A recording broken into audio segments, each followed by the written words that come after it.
Hey guys, what's up? What's going on? Hey, can you answer a question for me, man? Yes. What is Dilly Dilly?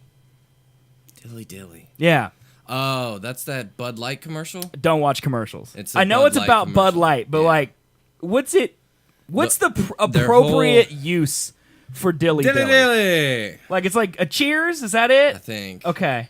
I don't know. I've never really heard. I've seen the commercials, but every time I've seen them, I've been in a place where it's loud. Okay. And I don't really you don't see hear. like people out in the wild saying it? No. Oh, okay. I really hope not. Because I see people tweet it occasionally, and they're like, Dilly Dilly, and I'm No. like, I don't know what that means. It's a Bud Light commercial, and it's dumb. I just don't understand thing. Yeah, their thing Things. is like there's a king, the Bud Light king. Okay. He has a wizard, and he tells the wizard to make things turn into Bud Light, Okay. and then they yell Dilly Dilly. Okay. That's all I know. All right. Well, I mean, that's more than I knew. The only thing I knew is it had to do with Bud Light. Yeah. But I assumed since you're part of the club crowd, the Wichita club scene. Jerry's is not a club. Nothing is a club. No, there's no no club. clubs here. There used to be. I literally couldn't even make it through Wichita club scene without laughing about it because that's not a thing. No. It's like it's not a thing. It's not even close to being a thing. It's the opposite of a thing. Right, it's not a thing, but yeah, I was curious because the Super Bowl's coming up a week from today, right? By the way, is this show going to interfere with the Super Bowl plans of yours? I think that it starts at like 5:30. That's what I thought. I thought it would be like you could leave right afterwards. You'd be fine, right? Because I know that your lady of friendship. I don't know how to refer to ladies, but like she's a Patriots fan, Oh yeah. so she's got to be watching that. You gonna root for the Patriots, man? I am bandwagon. You have to, right? 1,000%. Yeah. Who should I root for? Go for the Eagles. Here's the problem. All right, I'm gonna be real.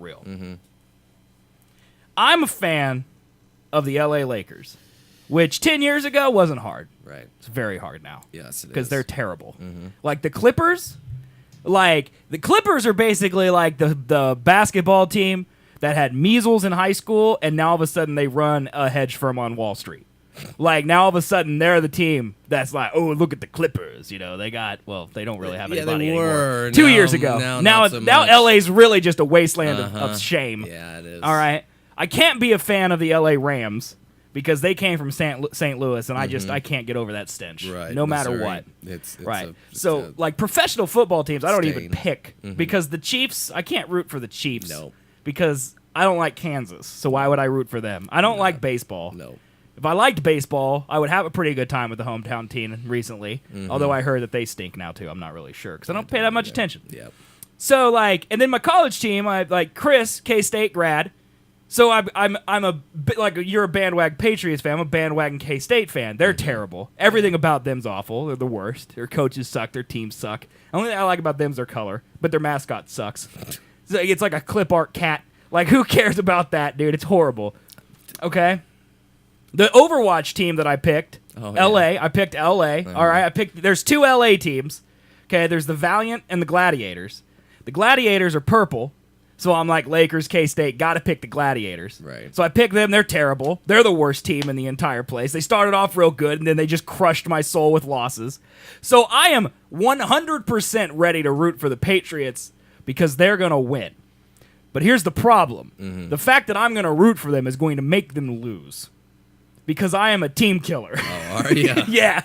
I know it. Don't do that, man. And I don't want to make all the Patriots fans mad at me because those people over there, they scare me. Yeah. Because they grew up, like, I've seen those movies based in Boston, dude. Like, they murder people because they park too close to their car. Like, I don't want to mess with that. Oh, yeah. Okay? The Departed's set in Boston, isn't it? Yes, it All I is. know is that Matt Damon dies in that movie. Everyone dies in that movie. That's even worse. I was going to say, if you kill Matt Damon off, it's a serious movie. Everyone dies in that movie. Yeah. Spoiler alert. Now I don't have to watch it. Thanks, man. Minus Mark Wahlberg. Mark Wahlberg He lives. never dies. Well, that's ironic because he's the guy from Boston. So the one guy who was actually from Boston, wasn't Matt Damon actually from Boston? Yes. I think he is, right? Him and Ben Affleck are Boston dudes, So, right? yeah. I don't know. For some reason, Mark Wahlberg feels like Boston, but Matt Damon doesn't. What's Pretty sure happening? Ben Affleck's in The Departed too. Is he? Like not like a big role, but I think he's in it. Weird. Ben Affleck's been in a Martin Scorsese I movie. could be combining two different movies here, but I'm pretty sure I'm right. I mean, we can look it up. We have this thing called the internet. I got a lot of stories today, by the way. I don't know. I want to say I'm right because I think Casey Affleck's in it too. I might be thinking of a different movie. That's weird. Are you thinking of The Town? No. Are you thinking of Gone Baby Gone? No. Well, let's look. What is this? Producer. Ben Affleck's so big now, his producer comes first. All right, let's see here. Argo. Smoking Aces. That's what I'm Is that what you're thinking of? Yep. Mm-hmm. He was in Geely. I'm combining two different movies. Smoking Aces was what I was thinking of. Also has fucking Ari in it. Because he's not in The Departed. Right. But he's from Boston. So you don't mess with him. That's the moral of the story. Uh-huh. So I don't want to make all these Boston people mad by rooting for the Patriots and making them lose. Oh yeah, root for Destroy Bash's life. Oh, that's right. He's a huge Eagles fan. Aren't the Eagles Eagles terrible? Like, I thought the last time they've been to a Super Bowl was against the Patriots back in 2003. Oh, well, that's not bad. So I thought they were like a team like the Chiefs who haven't done anything in like 30 years. Yeah. Because Bash always well, first of all, he's a Phillies fan also, right? Mm-hmm. Why is he a Philadelphia fan? Isn't he from Texas? Yeah, There's 600 teams in Texas. Mm-hmm. He didn't pick one of those. He picked Philadelphia, which is probably, just from my knowledge of It's Always Sunny, one of the worst / best sports towns in America because the fans are crazy off Riot Punch. Oh yeah, like all the time. They had to. They Cisco'd. I saw that. The they greased it up. Yeah. I think they should climb them. I think they should grease them up after people climb them. Oh yeah. And then be like, "How you gonna get down?" Just let the fun ensue. Just slide. Well, like, is Philadelphia? Stripper pole, is man. Philadelphia you turn it into gonna a stripper pole? Yeah, that'd be great. Yeah. I don't think I want to see Philly fans strip though. They would be doing it. They would. I would not be shocked. Is Philadelphia gonna be a city after if the Eagles win? Either way, I feel like no. All right. Mm-hmm. Like they survived the American Revolution, the War of 1812, all these things. It's gonna take the Super Bowl to bring Philadelphia, it's the most American thing ever, man. The city of brotherly love to its knees. The American Revolution. Football. Football. It's so funny to me, man. Yeah. I don't know. I'm honestly like, this is the first Super Bowl where I'm kind of excited about the teams because, like, the Eagles, I feel, have crazy fans. The Patriots have crazy fans. Mm-hmm. Like, I feel like the Patriots are not as crazy as the Eagles people. Because I feel like there's, like, old money reserved Patriots fans who care about legacy and excellence. Mm-hmm. And then there's, like, the regular Bostonians who, like, lived in the poor parts of town that, like, you know, grew up as janitors at universities and learned to read. They're all tied together. Yeah, exactly. Uh-huh. And then the Eagles fans are just all depraved, crazy people. They all just want the Super Bowl, man. They just want anything. They just need an excuse to drink their riot milk, their fight milk. Their championship. Yeah. They're good. They don't even care. They don't even care. It's like they're already filling jugs with the fight milk. Ready to go down. I don't know. It's gonna be a very classic team versus a very brand new team. Right. Nick Foles for Philly. Well, is didn't just Chip Kelly coach at the Eagles for a long time? Oh yeah. And he was great at Oregon, and then he coached the Eagles, and then they sucked, and then he left, and now they're in the Super Bowl. Is that what happened? Because I don't pay attention to professional football, but is that what happened? Because I don't know if he's left or he's definitely. I don't know if he's left, but he definitely is taking another job in college. This year. So I would like this upcoming season, like starting in September or whatever. So I don't know if he is coaching the Eagles for the Super Bowl. Who's the Philadelphia Eagles head coach? Looking for the Philadelphia Eagles. Yep, you did it. You got it. Yeah, I actually Google it. Yep, because Siri's a bitch. Philadelphia, Philadelphia. Okay, here we go. What? Philadelphia head coach Doug Peterson. Oh, yeah. Look at that man's face. Oh, it was right there at the top. She actually answered it. I just didn't see it. It's all right. We'll ignore it. Yeah, look at that. See, Chip Kelly. Yeah, UCLA. He's going to go coach for UCLA. Wow. That's right. I learned that because we were watching that the K-State UCLA football game, and he was there, like, supervising it. Nope, yep. I just remember when Oregon was the shit. Wait, he coached at the 49ers? So he coached the Eagles for 2 years, then went to the 49ers, and now he's at UCLA. He took a year off and went back to college. That's what happened. Wow. Yeah, he's doing real good. I don't understand sports jobs, man. Like, how do you fail 100 times and then just get to go keep doing? People are desperate. People are desperate. Are there not other college coaches out there? Well, there's also like offensive and defensive coordinators that, like the Patriots, both their offensive and defensive coordinator are looking to take head coaching jobs this next coming season. So this is like their last. Dude, how do you tell Bill Hurrah. Belichick that you quit? Right? That was terrifying. Like, I imagine the door to his office opens like the doors of Star Wars. Dude. It's like, Right. He's fucking the emperor. he's sitting on a throne in a room surrounded by red. You have disappointed me. Take off that ridiculous helmet. Ultimate power. Hey, Chan, how's it going? How's it going, Chan? But yeah, like, okay. So the last game, Patriots were up, and they got the ball back, and they had to run down the time. And so really what they needed was a first down. Okay. But, like, it's pretty much sewn in that you can trust your defense even if you do have to punt, that they're not going to score a field goal or a touchdown to win the game. But the most dead face, just right. And people say that's an did act. not think he won. I don't think Dead it's an face. act. But then their running back ran it for a first down, and so then they just got a fresh set of downs that could definitely just take out the play time. out the game. And yeah. then he was like, "Whoa!" What, he showed emotion? Oh yeah, he smiled. What? He hugged. I don't know if it was the offensive or defensive, one of the two that are leaving. He hugged him as soon they embraced as soon as they got that first down, and they were like, "We're going to fucking Super Bowl." That makes me very uncomfortable. It was weird to see. Yeah, I bet. I didn't think I was going to see that. Yeah, I saw you don't that. want that. Mm-hmm. Yeah. It was great. Trash Chan, who used to be blue, Right. is about to drop out of Diamond tier in Overwatch, which I would care more about if I didn't drop out of Platinum.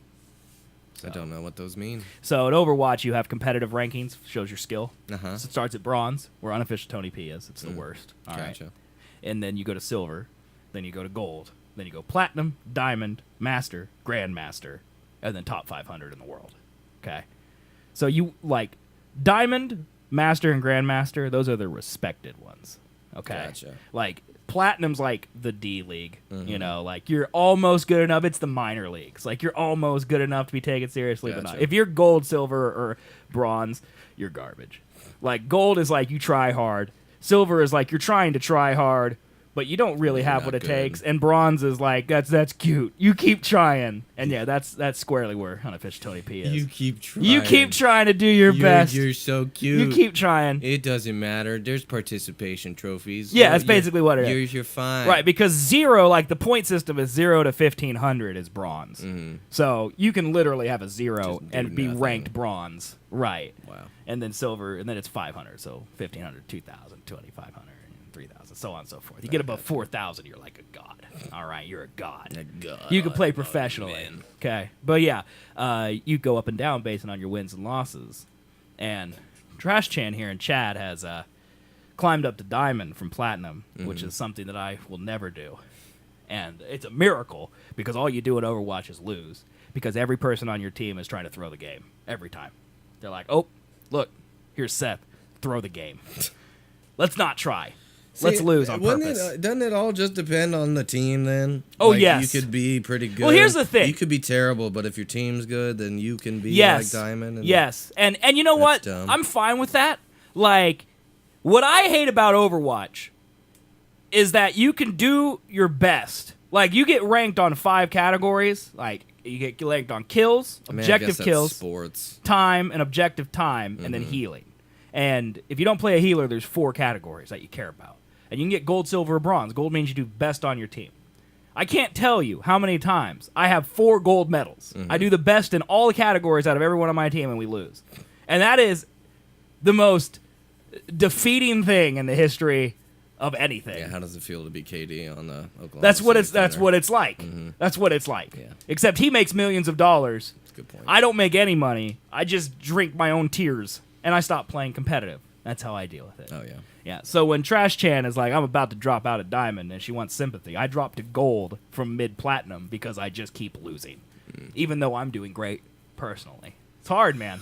That makes no sense. Right. That shouldn't happen. But the thing is, the difference between me and Kevin Durant is that everyone goes, wow, look at Kevin Durant. He's so good. That's not how it works in Overwatch. In Overwatch, you're just blanket judged by your thing. Like unofficial Tony P, he could be a silver or a gold tier player. But because it's not based on personal performance, it's based on wins, losses in a team-based game, he's forever bronze, and we will judge him based on that, regardless of his actual skill level. So I'm gold, regardless of my actual skill level. Dumb. Yeah. Sounds dumb. Even though I place in platinum, I'll get platinum tier rewards at the end of the season, and Trash will get diamond tier rewards. But it's all about what you currently are. All right. I don't know how this thing works. It hurts. I have no idea how this It's just a thing part of my works. life that makes me sad. Sorry, buddy. Just kidding. Yeah, hug. No. You good? I'm good, man. All right. Should we start the show? Yeah, we can start. We've got 1, 2, 3, 4, 5, 6, 7, 8, 9, 10, 11, 12, 13, 14, 15 stories. Well, 14. The last two are way too the many. same story. We've got 14 things to talk about. I also have an incredibly long and selfish rant I want to go on here about my life last week. Okay? And then I have something I want to show chat. If more people show up, I'll show it. Okay. It's that. So we're going to do that. So let's start the That's show. what we're going to do. That's what we're going to do. In 3, 2, 1. Deuce. Welcome to the Seth and Colby Show. I will massacre you! Founded 10 years ago by two best friends. Did we just become best friends? Yep! The Seth and Colby Show took the internet by storm with their opinions on the hot topics of the day. We didn't have time to work out the minutia of the plan. It's a show all about movies, music, politics, meme culture, and weird science. I'm not gonna stand here, present some egghead scientific argument based on fact. Science is a liar sometimes. Watch live and be a part of the show twice a week at twitch.tv/Seth and Colby every Sunday at 2 p.m. Central Time and Thursday at 7 p.m. Central Time. We would be honored if you would join us. And now, ladies, gentlemen, boys, girls, and attack helicopters, here are Seth and Colby. Well, what's up, everybody? Welcome to the Seth and Colby Show. This is episode number 56 for January 28, 2018. What is these stupid voices? Shut I'm up. a 1990s radio announcer. It's bad. It's really bad. That's even worse. Welcome, guys, to the Seth and Colby Show. It is a show that comes to you live twice a week, where we talk about stuff and things, and occasionally, if you're lucky, things and stuff. More stuff. It just depends on the day. We're here live Sundays at 2 p.m. Central Time and Thursdays at 7 p.m. Central Time, both at twitch.tv/Seth and Colby.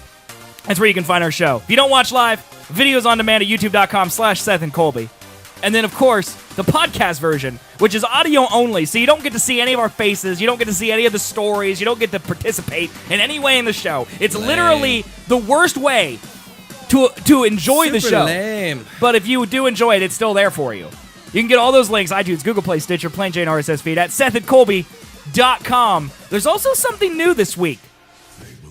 It is t-shirts. Really just t-shirt, because I haven't uploaded all the designs, although I think we only have 2 designs. I think 3? We have 3. We have the logo, this weird one with lines, and then the Mark Zuckerberg, Elon Musk one that you made. So we got t-shirts up. There was the Last Jedi one too, but I think that's a little past now. Yes, that's true. Yeah, it's a little out of date. A little bit. We can still put it up. No one's going to buy it, but it makes us look like we have t-shirts. Thanks. But yeah, we have t-shirts for sale. We've always had t-shirts for sale, but now officially, okay, the money will actually go to me and Colby instead of to Cameron, Hey, that's real nice. the overlord. So if you want to get some real t-shirts, we nice. haven't really, this isn't an official announcement yet because I want to add some more shirts, but there are shirts there now. So like if you go to SethandColby.com and scroll all the way to the bottom, there's a big button that'll take you to our shirts. Just do that, and you can look at the shirts if you want to buy some. There is international shipping. And they're cheap. They're only $20. Unless you're fat. really fat, and then we charge more. But you gotta be like fat. 2XL. No, yeah. 3X. I am not, because I'm a 2X, and I wanted to feel better about myself. You just kept that. So in I the just range. I didn't upcharge the 2X. I gotcha. If you're a 2X fatty, you're gonna cost us money because they charge us more for those size of shirts. But I kept the price the same. It's 3X and 4X. That's when you start paying more. Yep. Just like your food budget Way to is go, higher. man. Way to go. Now I know, I'm a everybody's man. gonna buy a 2XL. I'm a man of the people, though. Mm-hmm. I don't think they're gonna buy a 2XL if they don't fit. Night shirt. No, wow, I don't know, man. But anyway, all right, it is the show. And if you want to support us, there's a few ways. T-shirts is one of them. You can also follow us on twitch.tv/SethTheColby. That'd be nice. It's free. And you can also subscribe to the show. It's $4.99 a month. That helps us out. And you can also donate to the show. Giant foghorn goes off, breaks my eardrums, give me cardiac arrest, and we read your name and message on the show. And that's how it works. So do those things. And thanks for joining us today. We got a lot to talk about. Official player is being snarky in chat, so I'm gonna permaban him. Okay. I don't read chat during the intro. I'm sorry. All right. If your comment is the introduction to the show, I'll read it. Otherwise you don't get things. Man, it just gets me rock hard. And there is a subscription from Chash Chan. Oh, Thank you so much, Trash. Thank you. Chan. Gets me rock hard. I'm fully aroused right now. That's gonna be the new sub. We're just gonna include that part at the end of it. We're gonna include that part at the end of it, so it'll be great. But yeah, guys, welcome to the show. So, rant time, or do you want to talk about movies, man? I think with Mr. Toxic over there, we should talk about fucking movies. Any good movies coming out in 2018? No, there's none. Okay, so well, let's pick one movie coming out in 2018 that we're excited about. The Hog. It's a Stephen King book remake. Is this real? Mm-hmm. No, it isn't. Yeah. The Hog? Yeah. Like our hog, or is it a different no, hog? It's a different hog, but it's called The Hog. What? It's a Stephen King book. It's about a hog? A farmer. Okay. Who makes love to a hog. Okay. Wow. And then that is going to be an intense film. For his right to party, be able to marry it and love it for the rest of his life. Who's starring in this movie? Patrick Swayze. No, don't. Patrick Swayze's dead. You're making this Patrick up. Stewart. You should have picked someone else. Patrick you blew it, dude. The poop emoji? Yeah, him. He's in it. No, you blew it already. You said no Patrick Swayze. shit. There's no fucking movie called The Hog coming out, dumb. I don't know. I would have really liked that movie. God, I was getting no. If you would have That's picked not a better thing. actor, you would have had me not going. A thing. You I don't know why Patrick Swayze just came to my mind. I don't know, but he's dead. If he wasn't dead, you would have got me. Didn't know he was dead. Yep, he died a while ago, actually. Well, I am out of the loop. Well, I'm excited about this movie coming out called Sahara Money Drop. And what it is these Matthew McConaughey's in it. It's another Kevin yes, Hart, The Rock yes, combo. Yes, and Matthew McConaughey plays again. the CEO of a massive corporation, and he decides to donate all of his money to Earth, or to whoever can capture it first. And so he straps it to a rocket and shoots it above the Sahara Desert, where it explodes and rains money down onto the desert. And then people go and they collect the money, and The Rock and Kevin Hart are there. One of the bills is marked, and if you find that bill, you get to be the new owner of the company. And that's Sahara Money Drop. It's coming out next year. I'm real excited about it. Why would you want to be the owner of a company if you could just grab the rest of the free money? Well, it's all over the Sahara. Also, he just gave away all his money. So no, his personal money, but the company nothing. is still worth money. Okay. Yeah. Facebook. Yeah, because he's dying of a terminal disease. Oh, okay. So he doesn't need his money anyway. So he decided to give the money back to the people, and then one lucky person also gets to be the head of the company and make a fortune continuously. Like Charlie the Chocolate Factory. Yeah, it's Charlie Chaplin. Ready Player yes, One. and Jingle All the Way because yeah. Kevin Hart and The Rock are both going to find it at the same time, and they're going to have to fight over it to see who becomes the corporation. That's the thing. Perfect. Yeah. You said who's the leader of the company? Matthew McConaughey. Yeah. Wouldn't Woody Harrelson in there somewhere? Yeah, I think he's like somewhere in there. Yeah. Yeah, I don't know what I'm not totally sure. I have to rewatch the trailer. Yeah, that trailer, right? Yeah. So good. Yeah. I would like Really to point out for the record, though, that my fake movie 100 times better than your fake movie. Yours is about a man who fights for the right to marry his hog. Yeah. All right, and mine actually has a cohesive plot. It's a story about love. It's a family tale. No, it's not. It really is. A man who bangs his pig. Really that's is. not a it's family like tale. Marley and Me. No, you don't bang Marley. It's like Marley and Me. It's not at all like that. Marley dies. Starring a dead person. And a very large hog. And there's also a pig there, too. Oh, yeah. Yeah, baby. Oh, my God, dude. You like this? You like this? I don't like that you're holding your water bottle You like this? suggestively while you say it. I'm going to take a drink, though. I'm Peter fucking Rabbit, bitch. Yeah, our show. I love our inside jokes. That's one of the things that never died on this show. But yeah, so yeah, dude. Those are the movies that I'm looking forward to. Yeah, those are the best ones coming out. 2018. Yeah, that's what I'm looking forward to. Hog and Sierra Money Drop. All right, so you want to hear my rant? I do. Okay. So on my personal channel, shameless plug, twitch.tv/ZSwigs. Z douche ZSWIGGS. All right, my personal one. I play video games there every day. You should come check it out. Big douche. Follow and sub and donate, and don't do it here because I have to split my money with Colby. Unless you do it both places. Sub Do it both places. douche. That's fine, but sub to me first, and then give me money first, and then think about Colby. Face of doucheness. Okay, I'm just saying. But anyway, moving on. I've been playing the Witcher series. Okay, because you know The Witcher 3, even though you didn't play it, is my favorite game of all time. And I've never played The Witcher 1 or 2. So I'm playing The Witcher. Well, I finished playing The Witcher 1. Played it over the last week and a half, and I'm ready to move to Witcher 2. Okay. This computer that we stream on is also my gaming PC. Okay. It is powerful enough to stream. It is powerful enough to game. It is not powerful enough to do both at the same time. Right. Okay, so I have to pick one. Luckily, The Witcher 1 is 13 years old. It's PC only, so we limped through it. It was playable and streamable. The Witcher 2, even though I own it for the PC because my brother actually bought it for me for Christmas one year on sale, I can't play that one. It's too new. It won't be able to be streamed. Okay, so I have to get that one on Xbox. It was the first Witcher also released on console, released for the Xbox 360. Okay, I give you this backstory because here begins the rant. The Xbox One, which I got for Christmas for my son, and now I play on. Okay. Yep. It is backwards compatible with several Xbox 360 titles. It's one of the cool things about the Xbox One. If I had an Xbox, if I had like Red Dead Redemption, or I had The Witcher 2 or Halo 3, you can literally put the disc into the Xbox One and you can play it. Right. It's really cool that way. All right. Same goes for the digital copies of said games. If you buy the digital copy, you can just play it on your Xbox One, even if it's an Xbox 360 game. Makes sense. Yeah, it's pretty cool. Here's the problem. I'm poor. I got a $50 gift card to Best Buy for Christmas from my uncle. All right. And I was like, I'm going to buy. Where's my star? There it is. Yeah, there it is. It's there. I see it, Trish. I see it. Yeah.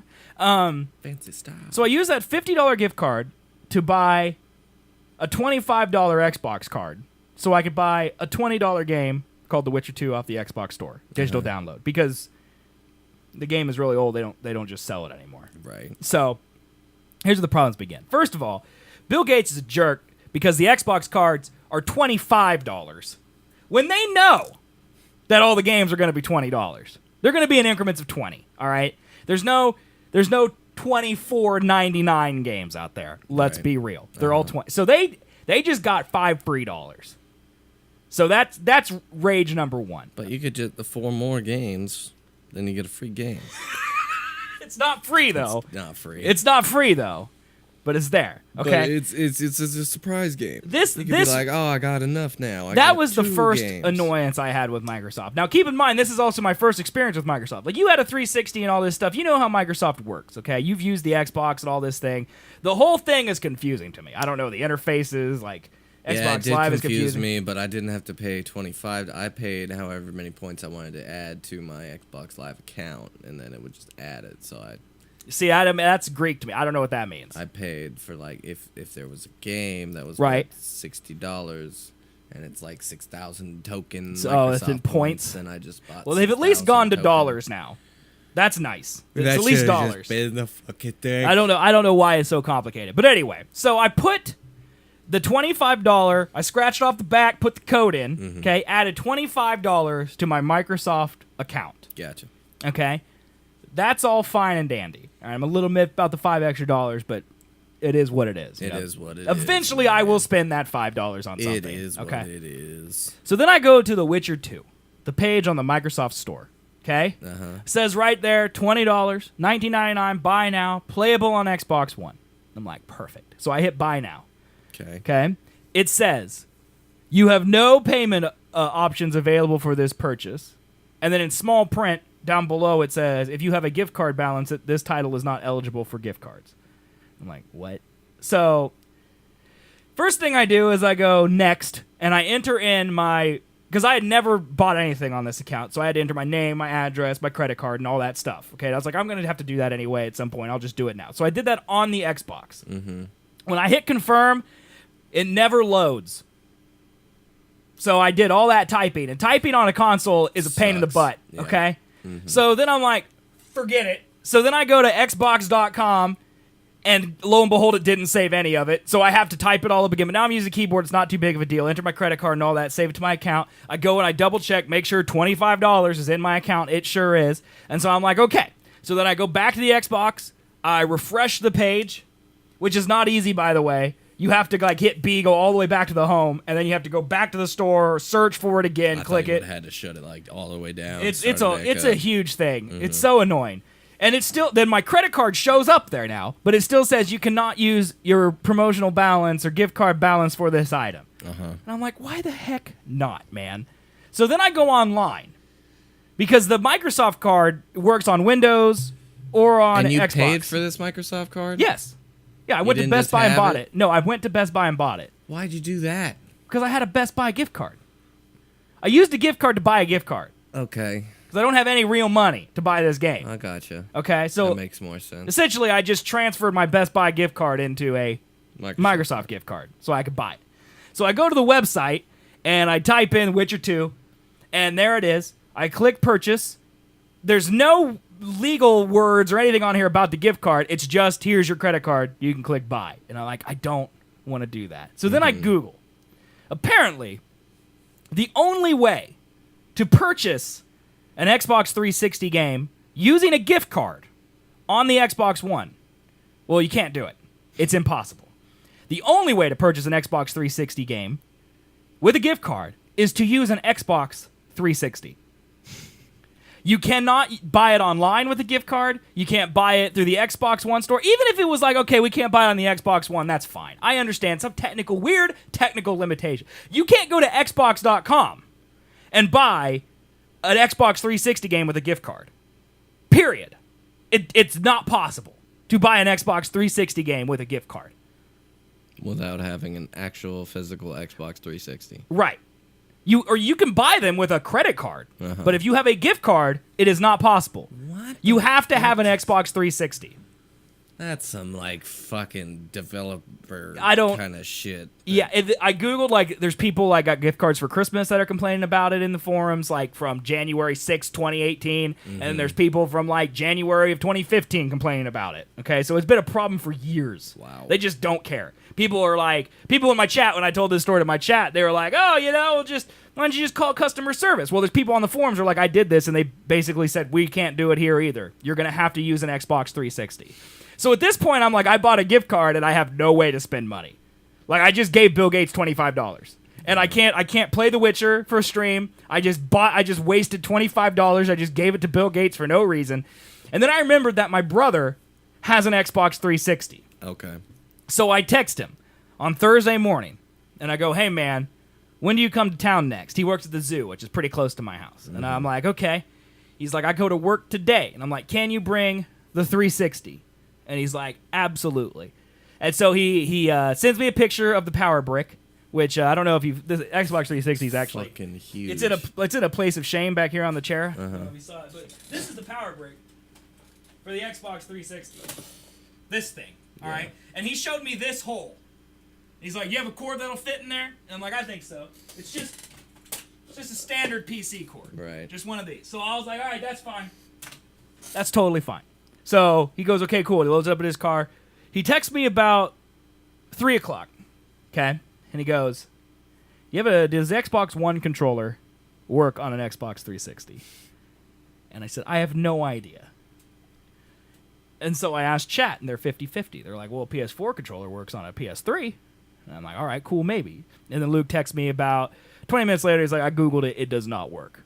Okay? And I'm like, did you forget a controller? He's like, yeah, man, I forgot the controller. Nice. He's like, I was being rushed this morning. And I'm like, all you had to do was grab an Xbox. He didn't even get the power cord. So all he did was grab the console and half a power cord for the Xbox 360. He's like, good enough. Good enough. Okay, that's what he did this morning. We'll make it work. On Thursday morning. And then, all right, after Thursday, I knew I wasn't going to get it. I'm like, when do you work next? He's like, I work tomorrow. And I'm like, okay, well, can you just grab the controller and I'll pick it up tomorrow from you at work? And he's like, all right. So I met him at 9:30 in the morning in the zoo parking lot. We did some shady drug deal style thing where I grabbed the Xbox 360 out of the back seat and I brought it into my home. The controller's there. Yeah, I get it all hooked up. Everything's fine. Okay? Problem number 8 with Microsoft. The Xbox 360 is so old that my password, which you know how long my passwords are, they're very safe and secure, was too long for the Xbox 360. It literally capped at a character limit in the password field. So I started typing my password. I got to the end, and I'm like, that character count does not look long enough. So I hit enter. Sure enough, didn't work. I'm like, okay, I'm gonna watch it as I enter it. So then I entered again. I get to about halfway through the password. The characters start showing up. They have capped the amount of characters you can enter into the password field for your Xbox account. So then I had to go to Xbox.com and change my password to something less secure so I could log in on the Xbox 360. Because I needed a short password in order to get into the account on the Xbox 360. This is one of the dumbest things I've ever heard. It's so dumb. This is a company that literally makes their money off building software. And I can't buy something from them. So, short password. I make a new password, log in, everything's good. All right. I go to the page. I hit buy. Promotional gift card balance shows up. The internet did not lie. I can purchase it with a gift card. Hit purchase. This Xbox 360 does not have enough space to download this title. And there is, I know what you're thinking, chat, there is no way for me to buy it and not download it. Because I have no intention of ever playing this game on the 360. Right. I'm going to buy it, and then I'm going to download it in the Xbox One store. Onto the Xbox One. So, there is no option for that. You can only buy it and download it immediately. Oh my god. I go and I look, and I'm like, okay, well, maybe Luke has a lot of games on here I can delete. This Xbox 360 has 4 gigabytes on it. That's it. Okay? The Witcher 2 is 7 gigabytes. So I'm like, what do I do now? So I have one hard drive back here that's corrupted. Okay? It does not work anymore. So I was like, I can maybe format this drive and plug it into the Xbox 360. That's one thing that like PlayStation haters have always told me is that the Xbox 360 works great with external drives and the PlayStation doesn't, and that's one of the reasons it's better. All right, I've heard that argument 100 times, so I'm like, I'm just gonna plug it in via USB and it's gonna work. Okay.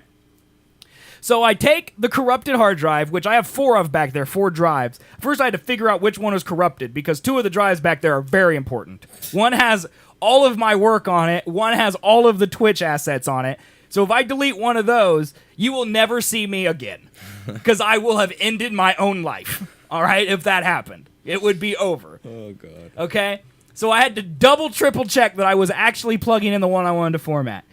Also, in October, my internet crashed. We had all those problems. People who watch my stream remember. I mean, we took, I think, a week and a half off of this show because we didn't have internet. During that time, I disassembled the entire studio and redid it so we had good cable management. We bound everything up and put it down there all really neat and nice. Good cable. It was better than it was, man. It is better than it was. Okay. So I had to figure out which USB cord went where in a bundle of wires that's bundled. So I finally figured that out. Plugged it into the Xbox 360, go to storage, there's the drive. It says 4 gigabytes, and then it says unformatted, or formatted needed, or whatever. Like, format this drive. It's like, perfect. Click it, go to format, wait 5 minutes. This operation cannot be completed due to an unknown error. I'm like, okay, why? So I unplug it, plug it into my actual computer here, go to format it, okay? I format it. And by the way, formatting these drives, this is like a 2 terabyte drive. Like, it takes 5-10 minutes every time I try this, okay? And then I go and I format it to exFAT, which is a universal hard drive file system format. It's not Mac specific, okay? Format it, name it Xbox. Takes 10 minutes to do it, but it works. Plug it into the Xbox 360. It says I need to format it again. Don't know why. Okay. I just formatted the thing. I would have given the fuck up. I can't. This is my job. That's the problem. Like, I told that to my chat. Like, I'm like, I would have given up Thursday. Like, as soon as I realized that Microsoft didn't want me to give them their money, I would have said, no money for you. I'm not going to play The Witcher 2. Big deal. But I had already played The Witcher 1, which was not a great game. I slogged through it. Okay? It's old. It's old as dirt. It's old. I had to play that. Okay? I'm going to play The Witcher 2 because I heard it's actually good, unlike The Witcher 1. Mm-hmm. It's principle on the line. It's my job. I've already invested 18 years of my life into trying to get it to work in the first place. I ain't going to let Bill Gates come over and ram my butt. Dude, he's ramming it. I'm not going to let him. He rammed it already. So, I just formatted on the Xbox 360. It literally takes 20 minutes. But it works. Oh, my God. Miracles happen. Mm-hmm. Okay? Go back. I click buy. It works. And I download it. It's amazing, dude. It's amazing. It actually started. So then the real test was boot up the Xbox One. Okay? Can I install it on the Xbox One? And it's there and it works. So the moral of the story is, if you want to buy an Xbox 360 game using an Xbox One, you can't with a gift card. Okay? If you ever want to log in to an Xbox 360 using a password that's longer than 12 characters, you can't. It's not possible. All right? If you apparently, the Xbox 360 has 4 gigabytes of memory in it, and I would just like to say to all those haters, okay, who back in the day used to yell at me about being a PlayStation 3 fanboy and pooping on the Xbox, and they're all like, it takes external hard drives, man. It's one of the reasons it's better. The reason it takes external hard drives is because the Xbox 360 doesn't have one in it to begin with! That's like saying I can change out the engine in my car anytime I want to because the car I bought doesn't have an engine! That's not a feature! Oh, God. Those people suck. I mean, I was an Xbox guy, and I can't remember how much I had on it. Well, back in the I'm day, assuming I had like an 8. everything was like 4 gigabytes 10 years ago was a lot for non-digital games. Because back in the day, digital games, wasn't a thing. Yeah. You were just saving. Right. And all the games save actually points. came on discs for the most part, so the only thing you had to download was like patches and that type of stuff, all right? The Xbox, or the PlayStation 3, had a 250 gigabyte hard drive when it first came out. I know this for a fact. And it cost $200 more than the Xbox 360, and that's probably why. That's exactly why. That's probably why. But the moral of the story is, I am so proud that I'm a PlayStation person. Like, the Xbox was trying to win me over, man. It's like, ooh, we got a cool interface. Like, the Xbox One controller is fantastic. Love the controller, all right? Mm-hmm. The achievement system's better. I like the achievement system. I'm big for completion, so I love the achievements and stuff, all right? I hate Xbox again because of this experience. Like, why is it so hard for me to give them $25? Just don't buy old things, man. Old's never good. It's going to be good, man. It's never going to be good. I'm just so mad, dude. Hey, you got it to work. Yep. I mean, I haven't actually I thought played this was gonna be the game yet. And you didn't get it. If I didn't get it, I would smash just everything. Just smash it all, dude.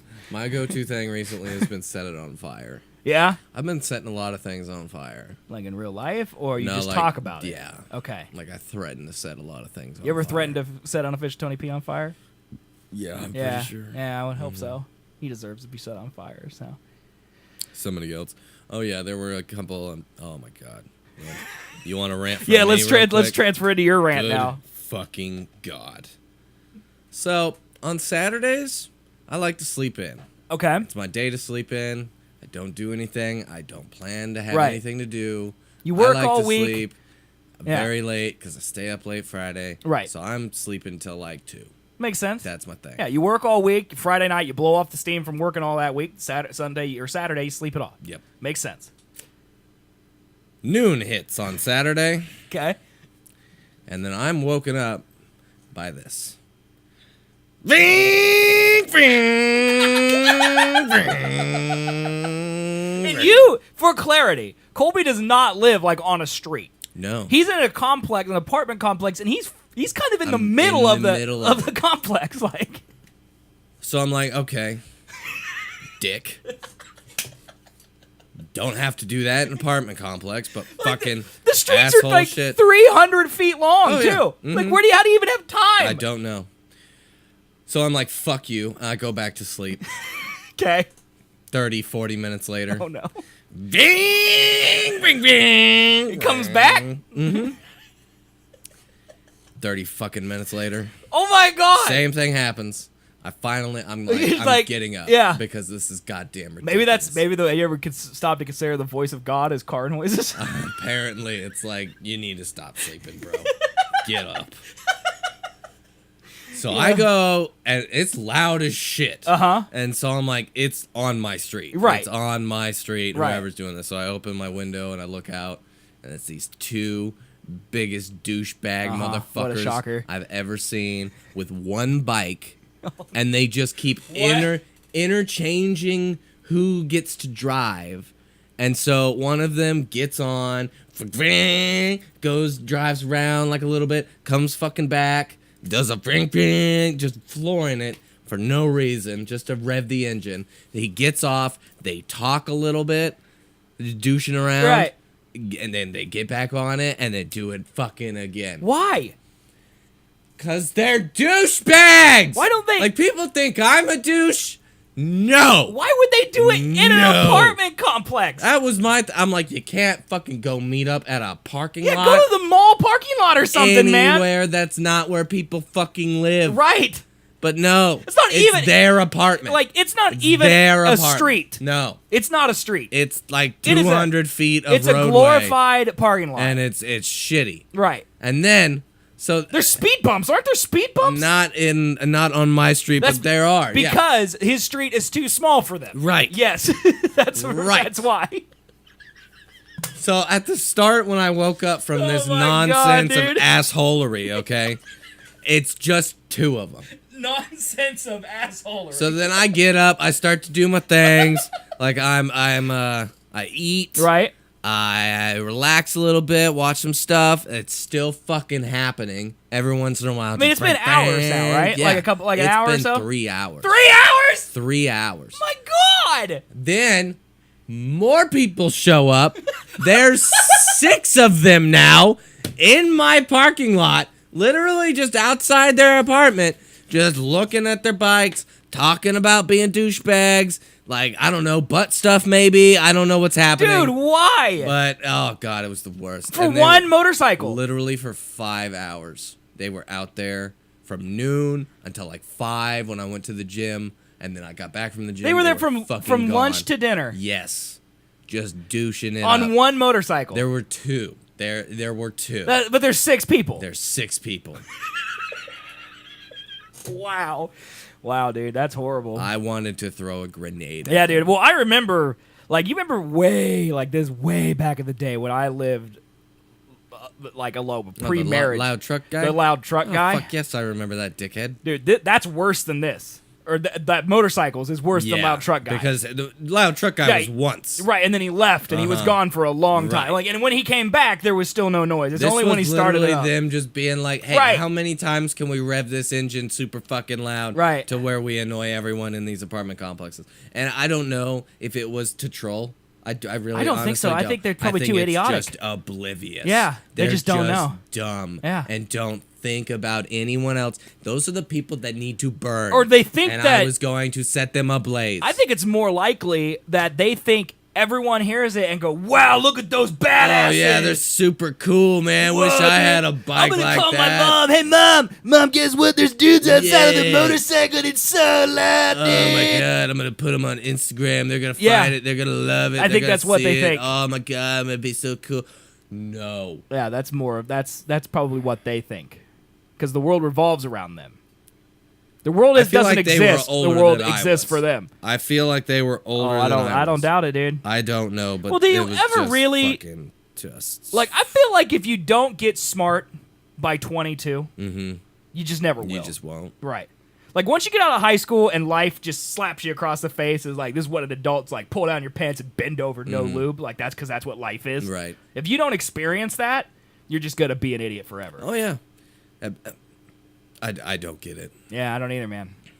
I hate people with loud cars. It does not make sense to me. It's not cool. It annoys everyone else. It literally There's definitely someone in your apartment complex that has a newborn baby that had a hell day on Saturday because of those douches. Oh yeah, I should have fucking called management and been like, there's some fucking asshole dickheads out here just driving their bikes around. I was gonna go out on my balcony and be like, hey, shut the fuck up. Yeah, I mean, they probably would have got mad and kicked the shit out of you. Right. Yeah. They would have like hit my car or some shit or done some fucking more douchey stuff. But yeah, that's why I said grenade. Grenade would have really just done roll the trick. one out there. They don't know where it comes from. Nope, just dead. Yeah, just dead people. What's worse, killing 6 douchebags with a grenade or annoying 100 people in an apartment complex with motorcycle bikes for 5 hours straight? Well, objectively, it is killing the people. Nah. But in my mind, definitely annoying people. I would much rather It's they my die. oh yeah, killing people, man. That's where it's at. Yeah. I've been watching. I'm watching all the Batman movies right now because I have nothing to do when I don't stream. So I watched Batman Begins. Like, I honestly started. I was like, I haven't seen Batman Begins. Well, I'm gonna watch that because I like to see Qui-Gon Jinn like teach Batman some stuff. Oh, you yeah. know. So I watched that, and then I'm like, well, I gotta watch Dark Knight because Chris was still in the bedroom watching YouTube. Right. So I'm like, I'll just watch that. And I made it halfway through that. Made it to about midnight. And I'm like, I gotta go to bed. I'm tired. And then I woke up and I'm like, well, got nothing to do again. So I continued watching The Dark Knight. Now I'm watching Dark Knight Rises. And like, I've seen a lot of grenades rolling to a lot of places, and those people feel like they deserve whatever Batman's gonna give them. I feel like you're Batman if you do that. I am Batman. Yeah, I'm Batman. I'm not wearing hockey pads. It was really weird because I've been watching The Arrow. Yeah. And Ra's al Ghul's in it. Oh, really? Yeah, because he's a DC Assassins, villain, right? Yeah. It's really weird. Yeah. And I'm like, I this should be Liam Neeson. I was watching the last half of The Dark Knight this morning, and Chris came out for a bit while she was eating dinner, and I'm just like, this movie's 10 years old. Which, first of all, blew my mind that The Dark Knight is 10 years old. The Batman Begins came out in 2005. Just try to wrap your head around that. Yeah.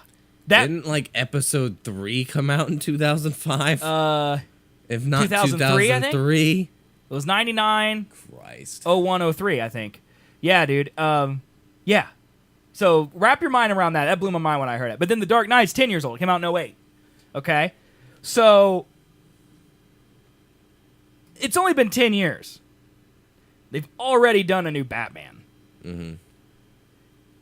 The Dark Knight, even Batman Begins, why remake? Why try again? Why try again? What do you mean? Like, those movies they're the pinnacle of Batman. Yes. You are not going to do better than those Batmans. Like, all 3 of those Batmans are on the top 250 list of IMDb. Batman, The Dark Knight is number 4. And it's Warner Brothers too. Like, I mean, they own DC. And that's exactly the path I went down. And I'm like, they have make to continue to get the rights for it. I'm like, dude, they made Harry Potter. Mm-hmm. Are they? Sorcerer's Stone is way older than 10 years. I think it came out in 98. I think it's 20 years old. Or something like it. Maybe it came out in 02. I think it came out in 02. Yeah. It's near 20 years old. Mm-hmm. So if they've already rebooted Batman, and Batman far and above is better than Harry Potter from a filmmaking standpoint, I can't believe they haven't talked about remaking Harry Potter. I can't believe it. J.K. Rowling's got to reserve some rights, right? Well, and then I thought they are making new Harry Potters. They are. They're just not using Harry Potter's name. Mm-hmm. So why did they have to do a new Batman? Why couldn't they do what Marvel did and pick some obscure, like do Arrow? Do anyone that isn't Batman. Batman's been done. Yeah. Make some other characters. I don't know. Like, they went back to the 20s for Harry Potter. Like, you could say in the same time period and make another movie about another character. Make a Bane biopic for all I care. Mm-hmm. Why try to reboot Batman? I don't know. And then why do it with Ben Affleck? Great question. Great questions. I just couldn't understand it. Dude, they're just like with shit. We don't know what to do. But I like Batman. I think that's what it is. Remake Batman, please. If we make a Batman movie, people will give us money to see it, even if it's bad. It's Batman. It's been proven. People like it. I mean, give me the Batman. Everything that's been said about the greatness of the Dark Knight has been said, but that movie is not a Batman movie. No, it's just an amazing film about. It's a thriller crime drama. Yeah. That's what it is. A classic hero villain kind of setup too. It's not just Batman. And it has depth because it does some of the superhero tropes. Mm-hmm. Like there's multiple villains, and like there's a couple twists in there. Like Jim Gordon isn't really dead. Right. Harvey Dent turns out to be a bad guy. Mm-hmm. But like all those tropes are done in a non-cliche way. And it's also not the main focus. Right. It's not. The main focus is two characters: Is your the Joker hero and and your Batman villain, and their relationship. Yes, that's exactly what it is. Duality. You don't remake a classic. No. Like they treat it like a Batman movie when it's really a classic piece of cinema. Like it's the equivalent of remaking The Shawshank Redemption, which is 1 or 2 movies above Batman on the IMDb list. It just doesn't make any sense. No, don't. It's just disrespecting. Don't talk that, man. It's coming. Yeah, I know. That Shawshank remake. It's probably gonna happen. Schindler's List remake, Right. Holocaust 2.0. Oh yeah. Yeah. Gonna happen. Citizen Spoilers, Kane. YouTube. I'm sorry, man. Did you get a new Citizen haircut, Kane. man? I did.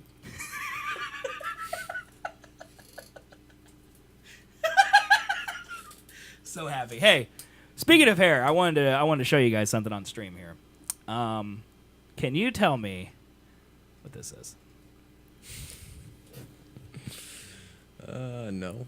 What is that? What's happening right there? I would honestly. That was how long my hair was, and then I had to get it cut. Right, so that's why you needed a haircut, YouTube. Right. There's a lot of things I take from this. The first thing was not you wearing pink hair, because honestly, as far as your photos go, it's not a bad one. Not the worst.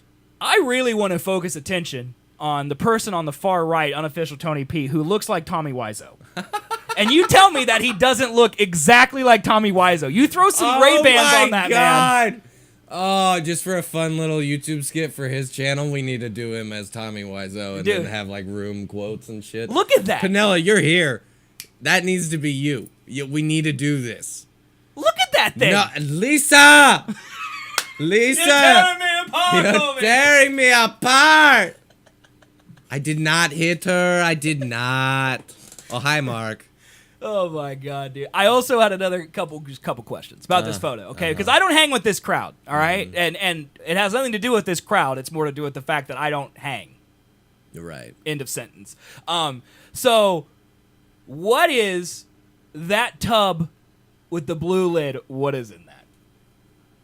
Because that is massive and it looks food related. If I recall right, those are a lot of fucking like the wafer saltine cracker kind of things. Okay. I think Lizzie was sick for a while and her mom just I mean, brought her that is a lot of crackers. I'm pretty damn sure that's like what my that first thought was animal crackers. Because I do see animal crackers in giant tubs like that. For some reason, animal crackers and cheese balls come in industrial-sized tubs and only that size. Okay? I was very concerned with what that was. Yep. So, also, is there a picture that exists with you in it that does not also include Miller Lite? I was gonna find. I was like, right there. Yeah, that's what I was drinking. There's so much Miller Lite. Oh god. Did unofficial Tony P just left the viewer list? Do you think that he got offended, or do you think he was never here? He might have not been here. He might have not been here. But yeah, I don't know, man. I was supposed to also just a quick rant about unofficial Tony P. He's not here anymore, so he won't hear it. All right, let me tell you this. He texted this to me at like 2:30 at night, and he just said, "You're welcome." As a text, I texted him back at like 7 in the morning when I woke up.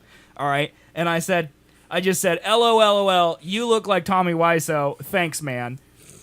And then I started checking social media. He posted this to his Instagram. He posted it to his Twitter. He didn't. That's not your welcome worthy. He shared it with the entire world. I think he meant you're welcome for the pic of me. Like, did he make you put that on and then take a picture? Like, I mean, it was pretty forced. Okay. By him and the females that were there, yeah. But yeah, but can he take credit for you doing it? I made him put the other one on. So is there any part of this photo that I should be thanking him personally for? No. Because I would have got it without him sending it to me. You would have put on the wig without him making you do it because there were other people doing it. If he didn't exist in that room, you probably still would have done it. I wanted to see how I looked with that wig Right. on. Absolutely. So I'm a little offended that he said you're welcome to me when he had nothing to do with this. Right, he did nothing. Right. He barely participated. All right. There's 4 people taking photos at this point in time. There's like 4 different angles of this exact photo. I just can't believe how much he looks like Tommy Wiseau. Yeah, that's what really destroys me. One, the face is just so great. Right. And 2, yeah. Like, you Photoshopped some sunglasses onto him. He's Tommy Wiseau. That is the next thing we're doing on It's Friday night. so I'm great, recording dude. some. Please I'm gonna do make that. him do some fucking. You're tearing me apart. Oh, good lord. The final question I have. The next and final question I have is, why does your wig start black and then go pink? It's not my wig, bro. Okay, why does the wig? I don't know. I mean, what is the point of a wig that has a bad dye job? Lizzie wants to be a Hollywood makeup artist. Okay. And so her way to get there is to do Instagram. And like really filtered, like really done up makeup and weird hairstyles and Are you saying like that it's possible that she dyed that wig herself? I think she bought that wig. Well, because Pinella's is the same way. It starts out black on top, but then it's like blue towards the bottom. See, I just thought that was Flash. Okay. No, So that's actually a color change. All right. Right. All right. So it's a thing. Okay. But yeah, mine was definitely the worst. I mean, yeah, you don't really pull that off. No. But I think that's fine, because here's the problem for unofficial Tony P, is that you look like you're wearing a wig and is doing a funny gag. Unofficial Tony P looks like he's trying to be Tommy Wiseau, and just that's his hair, because that's Jordan's hair, right in the middle. Yeah, right. Jordan, that's just his hair. Right, and that's unofficial not a Tony wig. P looks like that's just his hair. If I showed this to a bunch of strangers on the internet and didn't say those are wigs, Colby is wearing a wig because he wants to fit in with the 2 other long hairs, they would believe it, because that looks like unofficial Tony P's hair. Yeah. Yeah. Yeah. There's also some pretty good footage of him dancing last night. Oh man. See, I wish the nice thing about this is that he tweeted it. Like all the Snapchat stuff, like I can't replay that, you know. It's out there. You can't do it. Although if you would like to follow unofficial Tony P, you probably I'm pretty sure I can guarantee one 10-second video of Colby, a body part, not usually of Colby. Sometimes it's his back, sometimes it's an elbow, you know, but you will catch a glimpse of him once a week. The other 99% of the time, though, it's unofficial Tony P's dog or like some dollar store ribs he's making. So if you want to subject yourself to that, Dollar store ribs. am I wrong, dude? It's dollar store rib night at the unofficial Tony P household. Pay it, pussy. Pay it, pussy. What's that mean? I have no idea. This. Say it, pussy. Pay it? Maybe he said say? Pay it, pussy. I mean, P and S aren't very close on the keyboard. No. Bro. Like, they're opposite sides. Lay it, play it. Play it? You want me to play the Snapchat? Is that what he's saying? Yeah, there's no good way of showing it, though. It's dark. Well, also, it's not that great. Also, he does like this thing, like, wah! Yeah, Colby's like dancing, that. and it's just really like a sway. That's all it is. Oh, me? Right. Yeah. That's what I would say. Like, because I watch the Snapchats with the intention of if there's anything good, I'll screenshot it and we'll put it on the Twitter. Oh, yeah. This one I would have tweeted, but I feel like you're not the star of this photo, and it's worth talking about. Like, if it was just like, oh, look at Colby's face, you know, I would just crop your face, put it on Twitter. I've done that a million times, you know. This one is really more about the man on the right being I'm the just star glad of my this face photo. was not the worst in this photo, yeah. No, I think you look fine. I mean, I don't know why you're wearing a hoodie either. That's a little awkward, but Me? Jordan's wearing a sweater and a vest, and It was cold that night. well, unofficial Tony P's just wearing a shirt. He also just wore a shirt last night. It was 47 degrees outside. Unofficial Tony P, do you own a jacket? Yeah, he does. Okay. I don't know why he doesn't wear it. Maybe he's a man. Don't. Maybe he's a man. He specifically parked close to where we needed to be, so he didn't have to walk in the cold. Okay. So, Well, no. I mean, that's true. I would think Not he's used to man. that Louisiana heat, so.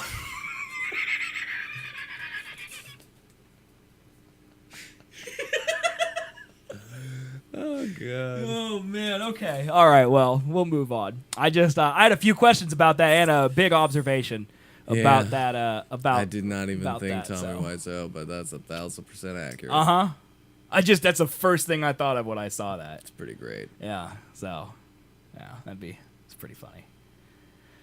So yeah. Anyway, I missed this whole segment. I just saw the thumbnail of this picture was instantly drawn in. Well, you miss a little of the Seth and Colby show. You miss a lot. So that's your own fault for not being here. Cumulatively, I'm gonna make you act as Tommy Wiseau as part of the room next weekend at Lizzie's when we have that wig back. Yep. And I'm gonna have to bring a pair of sunglasses. And That'd be easy. You're gonna do some acting. Just some lines. Add to your acting reel. Yeah. You know? We can edit. We could even premiere it on this. We could even premiere it on this show. Yeah. Could do that. Could show it on this show. I'm with it. Be a lot of exposure. You bet your ass you are. Bet your ass you're gonna be the next James Franco. No, James Franco was the next Tommy Wiseau. Okay, speaking of movies, I'm gonna do your favorite thing now. Let's talk Oscar nominations, man. Oh. No. We're gonna do it quick, okay? I just have a few things I want to say. We already know it's Dunkirk. It's Dunkirk. I wasn't gonna talk about how insulted I am with Dunkirk. It's just Dunkirk. Like, it is nominated for Best Picture and Best Director. No, I saw like a graphic on Instagram or something that had like 15 different things it was nominated. Yeah, but a lot of those are like sound editing, which I think it could probably was mixing. Like, it had good sound. No. This gunfire sounded real and scary. It was loud. What I don't get is Best Score, because here's the score for Dunkirk. We've done this before. Yeah, and then it's 30 minutes of that. Okay, that's the score to Dunkirk. I do not understand how I got nominated for Best Score. I don't get it. There is no score. It's Hans Zimmer, man. I thought it was a conscious choice that it wasn't supposed to be. No, because Hans Zimmer, he can make melodies, man. I'm literally watching the Batman series. That's Hans Zimmer. His music is droning, but it's good. Mm-hmm. Inception has one of the best soundtracks ever. So does Interstellar. Okay? He could do better. I thought it was a conscious choice that Christopher Nolan came in and was like, I just want droning tones on my stopwatch. He had that one thing. Fuck. It's a thing. Everything's a thing, man. It's a thing. There's a name for it in music where it's just constantly like 3 tones that progress upward in pitch and then repeat. Yeah, but that's not. So it gives you the sense that it is escalating, but it really never goes anywhere. Right. It's called a thing. I believe you. He said it. That's where he wanted to focus on with the score. But is that Best Score worthy? But no, it's been done. That's like I'm not saying it's a bad choice or a bad score. I just feel like it's not technical achievement or melody achievement enough to be in the Oscars for Best Score. But I don't want to talk about Dunkirk. Okay. Because we've already talked about Dunkirk. Everyone knows we hate it because it sucks. And if you think it's good, fight me. Fight me. Okay, so Best Picture. Call Me By Your Name. Here, I'm going to read. Let's read off the movies we've seen. Okay? Call Me By Your Name. Seen it? No. Me either. Darkest Hour? No. Me either. Dunkirk. I wish I had not. Yeah, me same. I saw it. It was terrible. Get Out. No. Have not seen it either. Lady Bird. No. Have not seen that one either. The No. Phantom Thread. Saw it. The Post. Nope. Saw it. Shape of Water. Nope. Saw it. 3 Billboards Outside Ebbing, Missouri. Nope. Saw it. Okay. We went and saw 3 Billboards yesterday. We've been putting our movie pass to use. Oh, yeah. I saw 3 Billboards, Shape of Water, The Post, and Phantom Thread in between Sunday show and this one. I saw all 4 of those movies in the last week. God, man. Okay. We also saw I, Tonya in there as well. Okay. Movie Pass is amazing. Yeah. Obviously. I'm going to bankrupt them. I don't know how they're making. We're going to go see Darkest Hour tonight after the show. I don't know how they make money. And we're going to go see another movie tomorrow.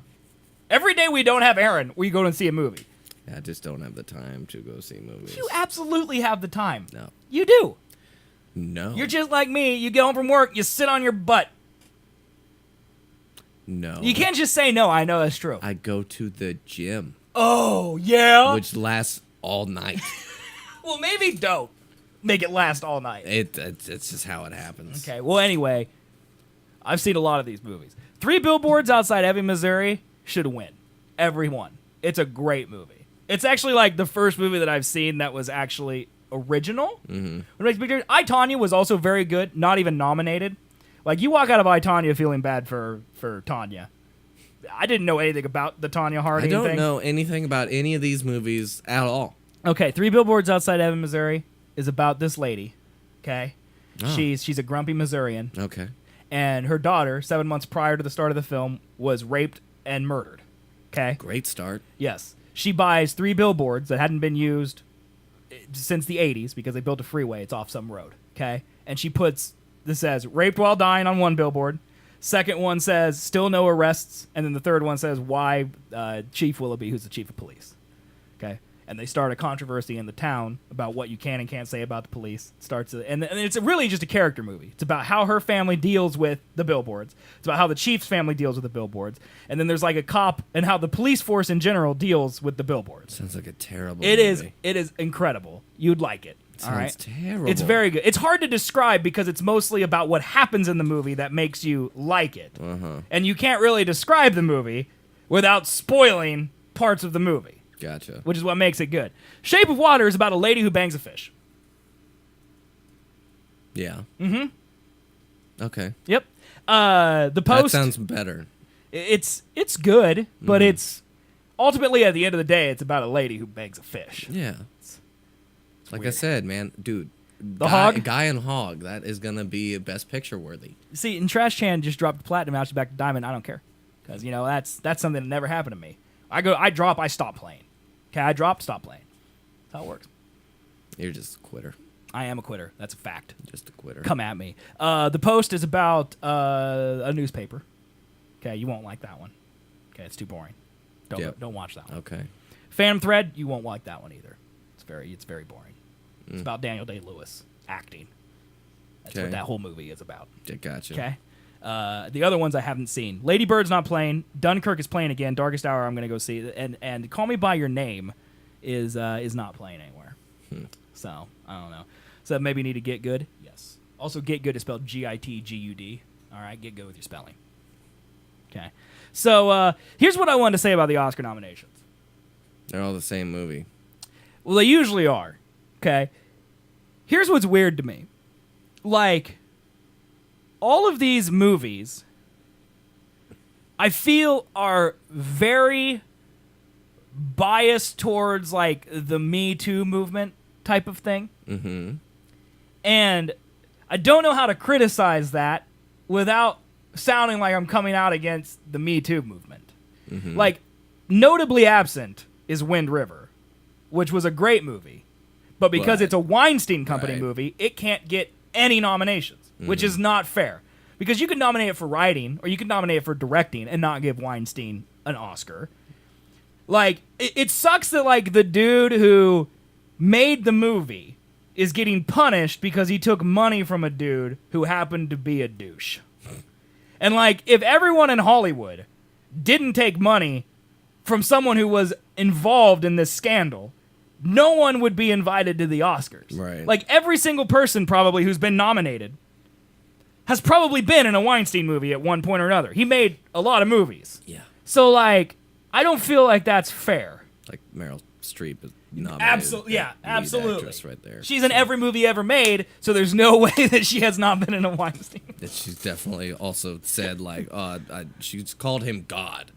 Did she really? Yeah. Yeah, so there you go. In a public speech. So there you go, dude. Like, It's on that YouTube. kind of irks me. Now, I've seen most of these movies. Like, I've seen 3 Billboards. I've seen Shape of Water. Sam Rockwell absolutely deserves to win.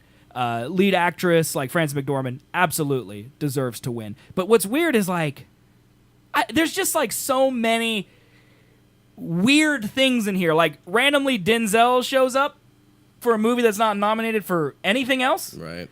Like, Daniel Kaluuya, like, I haven't seen Get Out, so it's hard for me to criticize it. But, like, I feel like that movie is just nominated because of its subject matter. Yeah. Which I haven't seen it either. I don't know. Right. I don't know if it's a horror movie about how white people are horrifying to black Right. people, or if it's just, Yeah, see, Trash Chan says Get Out kind of sucked. or if it's just like about. Well, and it's also weird to think me, it like, is. Best Director is Guillermo del Toro, Paul Thomas Anderson, and then we got Greta Gerwig in here. This is the first movie she's ever made. Mm-hmm. Okay? And Jordan Peele's in here. It's the first movie he's ever made. Mm-hmm. And then you got Dunkirk, which doesn't belong even in the same sentence as the word Oscar, because that movie was hot, steaming, stanky poop garbage. Okay, one of the worst movies I've ever seen. Terrible. It wasn't even a movie. No, it was a silent film. Yeah. Of boredom. If anything, it was a documentary. Too. Silent It's film. just like, Silent films is about, at least has a dialogue there's in no it. acting Yeah, in it's it. just. Bleh. It's just like We like- war. We like 20% of that movie. I mean, we've covered that so much. Like, we're hyped for Christopher Nolan. We love his movies. War. Like, we actually, I think for that movie, didn't we postpone the show by a couple hours so we could go watch the movie and do a hot take review right after we watched the movie on the show? I think so. I think we did. Yeah. Like, that's how hyped we were for Dunkirk.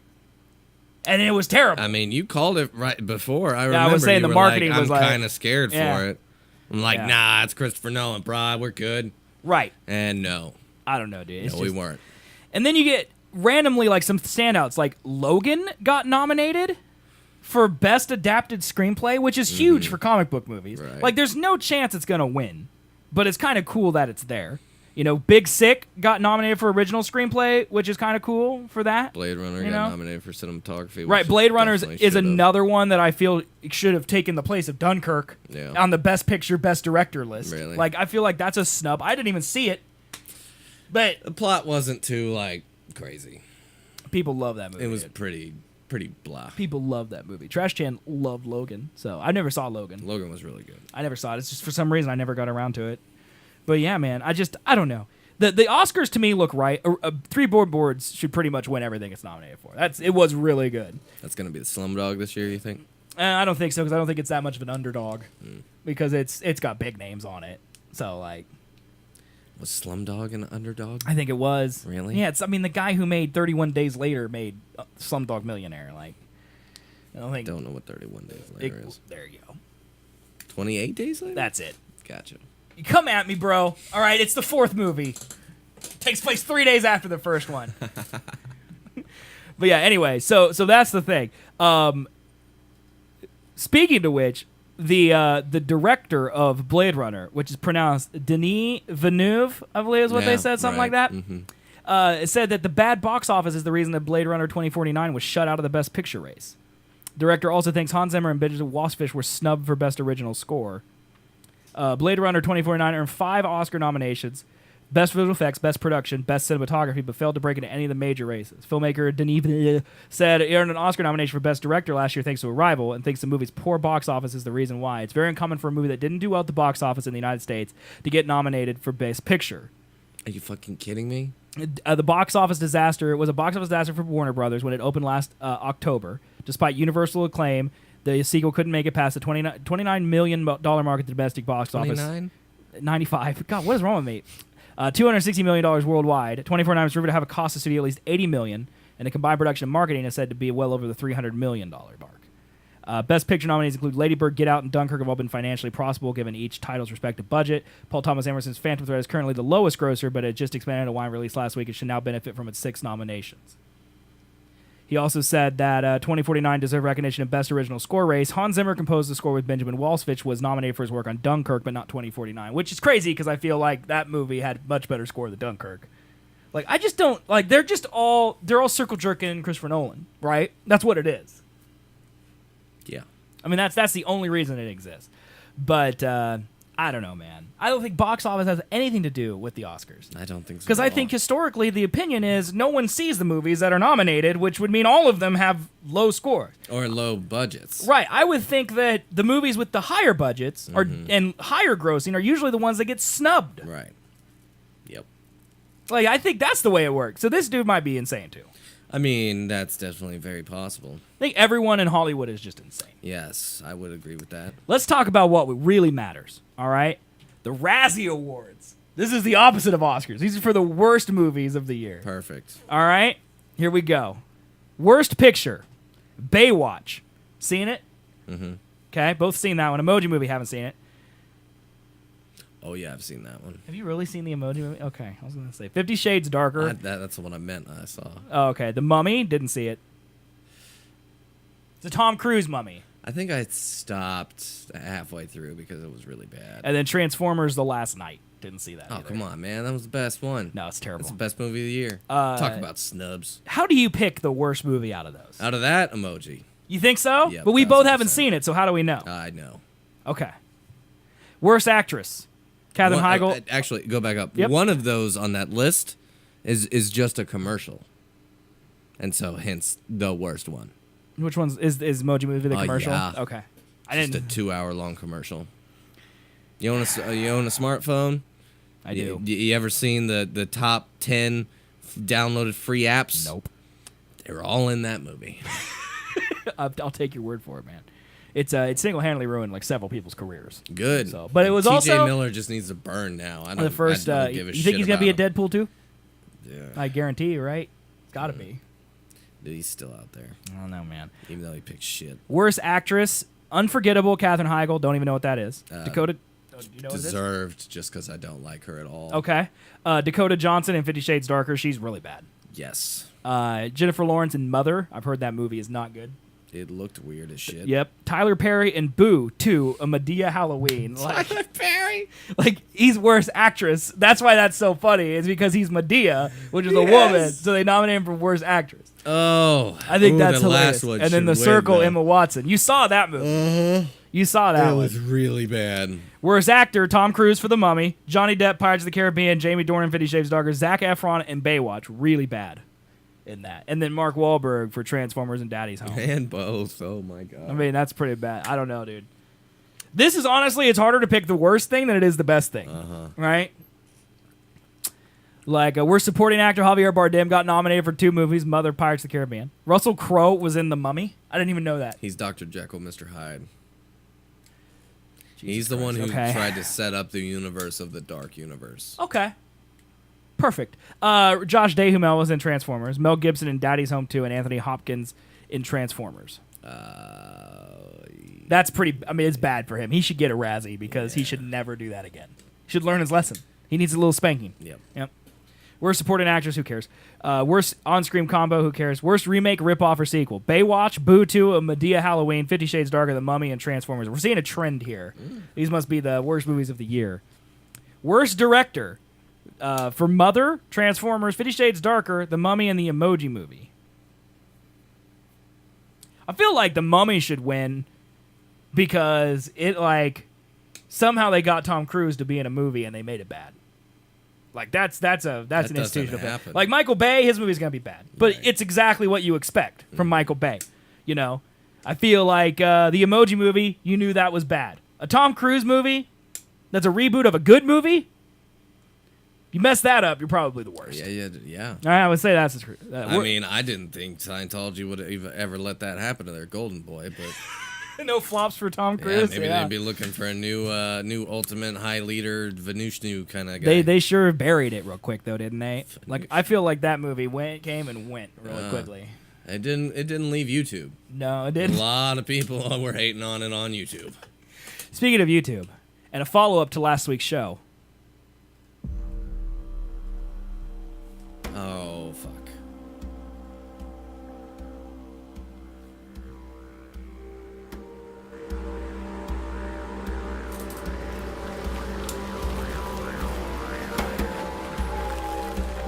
Chris Hemsworth holding up a Dundee sign. Yo, where them kangaroos at? Brian Dundee? Yep. Really? Yeah. Really? Yeah. Really? Really? Really? Really? Why do you keep saying really? Summer 2018, man. What do you think? Oh, is there another one? Oh, this is the original trailer. Okay, what do you think, man? This is fake. You think it's fake? Yeah. What makes you think it's fake? Just how short it is. They'd be showing more. But they're things. showing one a week. They'd be showing more things. Well, Colby, you are correct. Here's the truth behind that fake Danny McBride Dundee movie. Confirmed fake. All right? Unofficial 20p loves didgeridoos. I do also.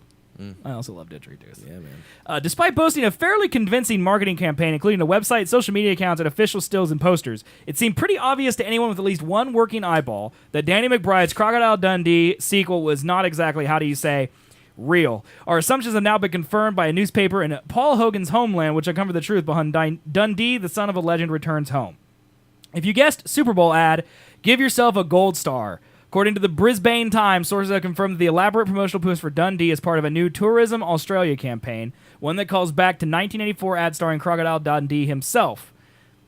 Credit where credit is due, the teasers for Dundee were kind of delightful, and even though we knew they had to be fake, it doesn't make this whole viral campaign any less entertaining. Tourism Australia did a fine job putting the whole thing together, but there were a few telltale signs that Dundee was a legit movie. It's highly unlikely that a movie this big could have been made in secret, and the director credited the film as Steve Rogers, an award-winning commercial director for who's helmed that for Nike, Old Spice, and Audi. One thing that did throw people off was with the production company logo, although some thought that Rimfire Films was a fake banner. It's actually the production company behind the original Crocodile Dundee movies, co-founded by Paul Hogan, no less. We'll have to wait for the Super Bowl to see if Tourism Australians ad succeeding expires a visit to land down under, but if nothing else, the whole campaign has made us want to see Danny McBride and Chris Hemsworth team up for a comedy tourism? movie. The tour, like, forget to tourists to fucking go to Australia. Where are the kangaroos at? You kidding me?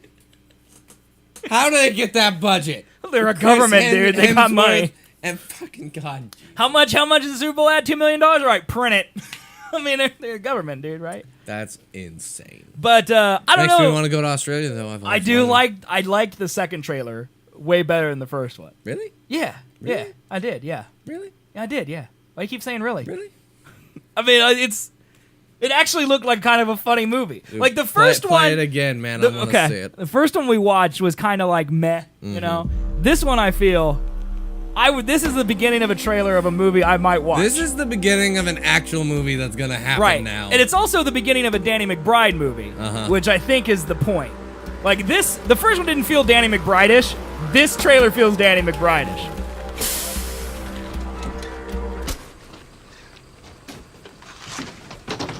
Just throws his suitcase out of the road. Yo, where them kangaroos at? Brian Dundee? Yep. Really? Yeah. Really? Yeah. Really? Really? Why do you keep saying really? It looks good. I mean, I would watch that. Dude, man. that's gonna be a movie. I think would it might be reversed now. Well, I think what's gonna happen is it's a trailer for the trailer, right? Like they're gonna show a fake trailer for Visit Australia with Danny McBride being Crocodile Dundee. Yeah. To Americanize Australia for us, right? So I'm kind of excited for that. It's a reason to watch Super Bowl besides the game, right? You know, at least it's like a commercial that we like for something. You know, it's not a Honda ad, not Puppy Monkey Baby, right? Exactly, which probably make a return. Nizes Opa says hello, and I'm sure I messed up that name, but hello. Nizes Opa And hello. Speaking of Super Bowl ads, hello and hello. Here we go. Movie trailers in the Super Bowl. Netflix apparently is going to have the new Cloverfield movie. We have a thing about that coming up, and then Jurassic World and Mission Impossible will air their movie trailers during the Super Bowl. Who gives a fuck about the middle one? Jurassic World? Yeah. Well, their first trailer was just destroyed by how bad it was. Right? It was terrible. Right. It was not good. Fucking Panoa. See, I told you, man. Yeah, fucking Panoa. He said Dilly Dilly in chat. Yeah. Bitch. We should unmod him for that. Yeah, we should. Ban him. Ban. But yeah, man. So they're going to show NBC is airing the Super Bowl this year, and of course Universal is NBC. It's owned by Comcast. They apparently they are showing Jurassic World: Fallen Kingdom, as well as a Dwayne Johnson July 13th action film called Skyscraper. They're also going to show Mission Impossible: Fallout, John Krasinski's horror thriller A Quiet Place, and Disney is going to show a Black Panther extended trailer, and maybe Avengers: Infinity War. There's also the question of whether Disney decides to drop a trailer for Solo, a Star Wars story. Should that occur, it'd be the first time ever during the Super Bowl that Disney has done so after taking ownership of Lucasfilm. Given that the film's May 25th release is less than 5 months away, they have to start promoting sometime. During the 2016 Summer Olympics, Disney raised the profile of Rogue One, Star Wars story, with the second official trailer drop. Dude, this Han Solo movie is going to be so shitty. It smells like Dunkirk, doesn't it? It's going to be so bad. Like... Dude, I can't imagine it would be bad. The people, you said the two dudes who did 21 Jump Street, yes. who I really like, by the You way. take them, their movie, their ideas, their foundation At of the it, basically the and end of the give movie it being to produced, too. Ron Howard. Uh-huh. That's The what happened. most blandest motherfucker Hey, in man, Hollywood. Apollo 13 is so racy. It's so comedy ridden, you know? Like, it's just, there's jokes left and right. He's the narrator in Arrested Development. That would be the closest thing he would have to That have would a comedy. be the closest. But he didn't have And anything then to do with that. Only reads that Right, he shit. just reads what's written for him. Yeah, I agree. Uh-huh. Yeah, it's... The fact that it was... It got changed such last minute is scary. And there's been no promo no, material, none. man. Hasn't even been photos. None. Yeah. None. We haven't heard one word come out of Really? the actor who's playing high school Really? Han Solo. Right. We haven't heard one Does word that come out of dude his mouth. exist, or is he like a robot that's being built for this film? Khaleesi's in it. Donald Glover's in it. Right. There's a lot of people in this movie. And it's Disney. I feel like Disney doesn't make... I'm telling you, Khaleesi is a fucking movie killer. Like, this movie... You might be right. Mother of Dragons. That mother might be of it. dick sucking. Did you see the Olympics are going to be in VR? I saw that, but I don't know what that actually means. It's gonna be. They're gonna put a fucking GoPro camera right here on every skier's. Yeah, like, fucking how are head. they going to do that? Like, you're going to get some dude from Bulgaria who has no chance of reaching the podium. That's the VR you're going to get, right? You're gonna be Michael. Because Phelps. there's no you way... are Michael Phelps. There's no way they're going to take the gold medal runner, you know... And then strap a camera to his fucking head. Exactly. It's not going to happen. Yeah, no. It's like in the NBA when you never hear LeBron James mic'd up. You always hear the dude who like shot the free throws after a technical foul getting yelled at by LeBron James. Like he's the one that's mic'd up. Like it's got to be the same thing, right? There's no way. But yeah, dude, are you more excited for the Super Bowl game or are you more excited for the commercials? Because I think now, knowing that there could be a Han Solo trailer, knowing there could be a Cloverfield trailer, knowing that there could be, a trailer for Mission Impossible, which is a series I really like, and knowing that there's going to be a Dundee at some point, I'm kind of looking forward to the commercials. Yeah, no, I'm much more looking forward to the commercials this year than last year, Right. which were depressing as fuck. Yeah. Oh, yeah, where they just do voiceovers and slow pans It in black was and white about all America. like, Dad sucked or something like that. Yeah, was and like last year's theme. 360 cameras track sign. Is that what it's going to be? Is that really VR? That's not VR. That doesn't feel like VR to me is like I'm this person. Mm-hmm. Like I don't want to be like if VR is you're sitting in the stands. And I'm watching it on my fucking cell phone and my goddamn Yeah, VR on headset. a cardboard headset. Yeah, Whoop-de-doo. yeah, I don't know, dude. I would much rather have the Olympics be in 4K than have them do VR. Yeah. Like, I mean, I'm not going to tell the difference. But you know, the Super Bowl is still in 720p. Really? Yeah. Like, because over-the-air signals are 720p. Wow. Why? It's 2018, man. It's 2018. That makes no sense to me. It's 2018. My resolution should match my year at least. But they have way too many cameras, man. To replace all those damn cameras with fucking HD quality It's ones. the Olympics. I think they can afford it. Olympics, yes. Football. You got like Oh, yeah, the NFL is so poor. 30 stadiums. You know, they have that like 360 view, right? Like that requires like 360 cameras on top of every single stadium of every So they can do stadium that, in but the they can't NFL. upgrade the resolution of They their did it stuff? once back when HD just started. Well, you know what? They It's can't time do to upgrade 4K again. now. Buy 8K, and then you're set for 20 years. There you go. That's what they should do. That's what they should do. Yeah, everyone gets a Dude, Red just Dragon. GoPro it up, man. Yeah, Spike GoPros. that stock like That's crazy. what's crazy to me is like the Overwatch League, you know? Like every single camera or every single monitor has a GoPro on top of it. And it looks fantastic. Right. And those are $300. You don't need a $3,000 broadcast camera anymore to look good. It's silly. Unofficial 20 pieces. Speaking of Emilia Clarke, did you think she was bad in Me before you? I thought she was pretty good, so I'm hoping she's good in this solo movie. I am more concerned that Unofficial 20p has seen Me Before You. Yeah. I don't want to. I've seen it, I haven't seen it. but it's not surprising that I've seen it. Yeah, you have that female that Right. would probably want to see it. Yes, which is why I went and saw it. Yeah, no, Me Before You, I don't know. She was good in that. I mean, she was. Emilia Clarke's Emilia Clarke. Right. Here's my Emilia Clarke impression. You ready to see it? I gotta take my glasses off for you. Ready?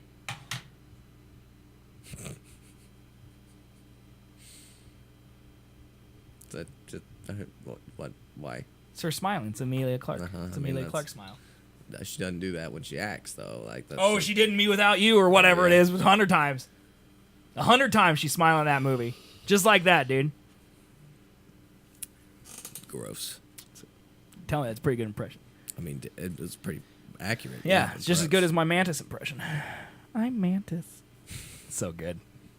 So good, dude. See, unofficial P agrees. But yeah, man. Jurassic, sorry, just assumed with JU. Jumanji leads Sony Pictures out of the jungle. The studio is #1 so far in 2018, right in success of a family film that thrived in the shadow of the latest Star Wars installment, Jumanji 1. So now they have announced that Jumanji opened on December 20th, grossed $36 million in its first weekend, far behind the 71 million that Star Wars Last Jedi made. But by the next week, strong word of mouth put Jumanji to a near tie with Star Wars. Since then, ticket sales have declined slower, making it #1. Although both films are rated PG-13, Jumanji is lighter and shorter, making it appealing to families with younger children. At the same time, stars Dwayne Johnson, Kevin Hart, and Jack Black. The movie has enough action and comedy to appeal to adults. So, Jumanji is the first movie to open nationwide below #1 and go on to gross more than $300 million domestically. So it's been a hit. Okay? Mm-hmm. So Sony has been developing a Jumanji sequel. On and off since the original, but it was unable to find the right idea until about 2014. That's when co-writer Chris McKenna pitched the idea of turning the original's board game based world into a video game, which the Breakfast Club-like group of teenagers had avatars like their real self, blah, blah, blah. Jumanji Welcome to the Jungle will soon be the studio's highest-grossing film that isn't part of a hit Spider-Man series or one of the James Bond movies it distributed. Sony's #1 box office ranking certainly won't be its last, but still few major franchises compare this did. But Jumanji now qualifies as one, but although it's officially been added to Sony's schedule, Mr. Rothman said, here we go, you ready? He hoped to have a sequel ready for around Christmas of 2019, when it will again face off against the new Star Wars. You can only strike gold once. That's literally my thought. Like, lightning struck them. Mm-hmm. They got lucky. They got lucky. And now they're going to do it again? Mm-hmm. No. Put Jumanji up against Star Wars. Literally, it made half of what Star Wars did. Yes. And that was the half of the Star Wars fans that hated The Last Jedi. And that just really want, just like, I've been scarred!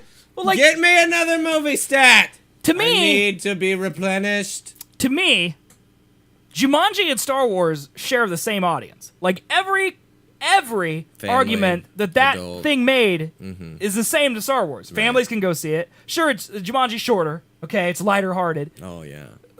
How much shorter is it really? 20 minutes? Like, it's like, oh, I'm going to go see this because it's shorter. No, you go see Star Wars. Everyone and their mother saw Star Wars the first week it was out. Yep. And then they had no other movies to see. And then Jumanji's there. Mm-hmm. And now they're going to try it again. Yeah, Sony makes great decisions, man. It's their first movie they had that made money for them this year, really. And then they're like, let's run it into the ground. Yep. Just don't understand movies, man. Oh God, they wouldn't just. God, it's just dumb, man. Okay. They wouldn't take the fucking like, I don't know, like the foundation of what made Jumanji good. Which was kind of taking an old twist on something. Yes. And making it better. Jumanji to me, like that I went and saw that Jumanji, and to me, I never saw the original, but like I remember the original was like, I feel like it was scarier. Mm-hmm. You know. Like, there's antelopes running through his house, and Robin Williams about to be trampled and killed, and all that stuff. And, like, there is some of that in Jumanji. Like, there's rhinos and stuff. But you have 3 lives in this one because it's a video game. So, like, you know, if someone dies, they're going to come back. Mm-hmm. You know, and that's, like, a big part of the movie. Like, obviously, by the end, everyone has 1 life left. You know, it's that type of thing. So, it's, like, it's way more comedic. Mm-hmm. I mean, Kevin Hart's in it. Jack Black's in it. Like, it's way more comedic. Right. And, like, I don't feel like it was a reboot of Jumanji. Mm-hmm. It was just... Or sorry, I don't say it was a sequel to Jumanji. I feel like it was a reboot. Because, like, you don't need to watch the first Jumanji at all. It has nothing to do with this Jumanji. Right.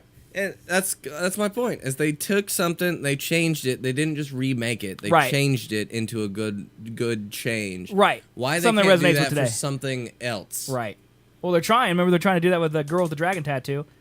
Remember, they just skipped that trilogy, went to the second trilogy, not written by the guy, recast everybody, and now they're going to release that. No, that's not coming out. It's coming out in 2018. It's a thing. Yeah. Yeah, man, it's not. dumb. But yeah, I mean, the beginning of the new Jumanji starts with him finding the board game on a beach, which I assume is how the last one ends. Don't know, I didn't see it.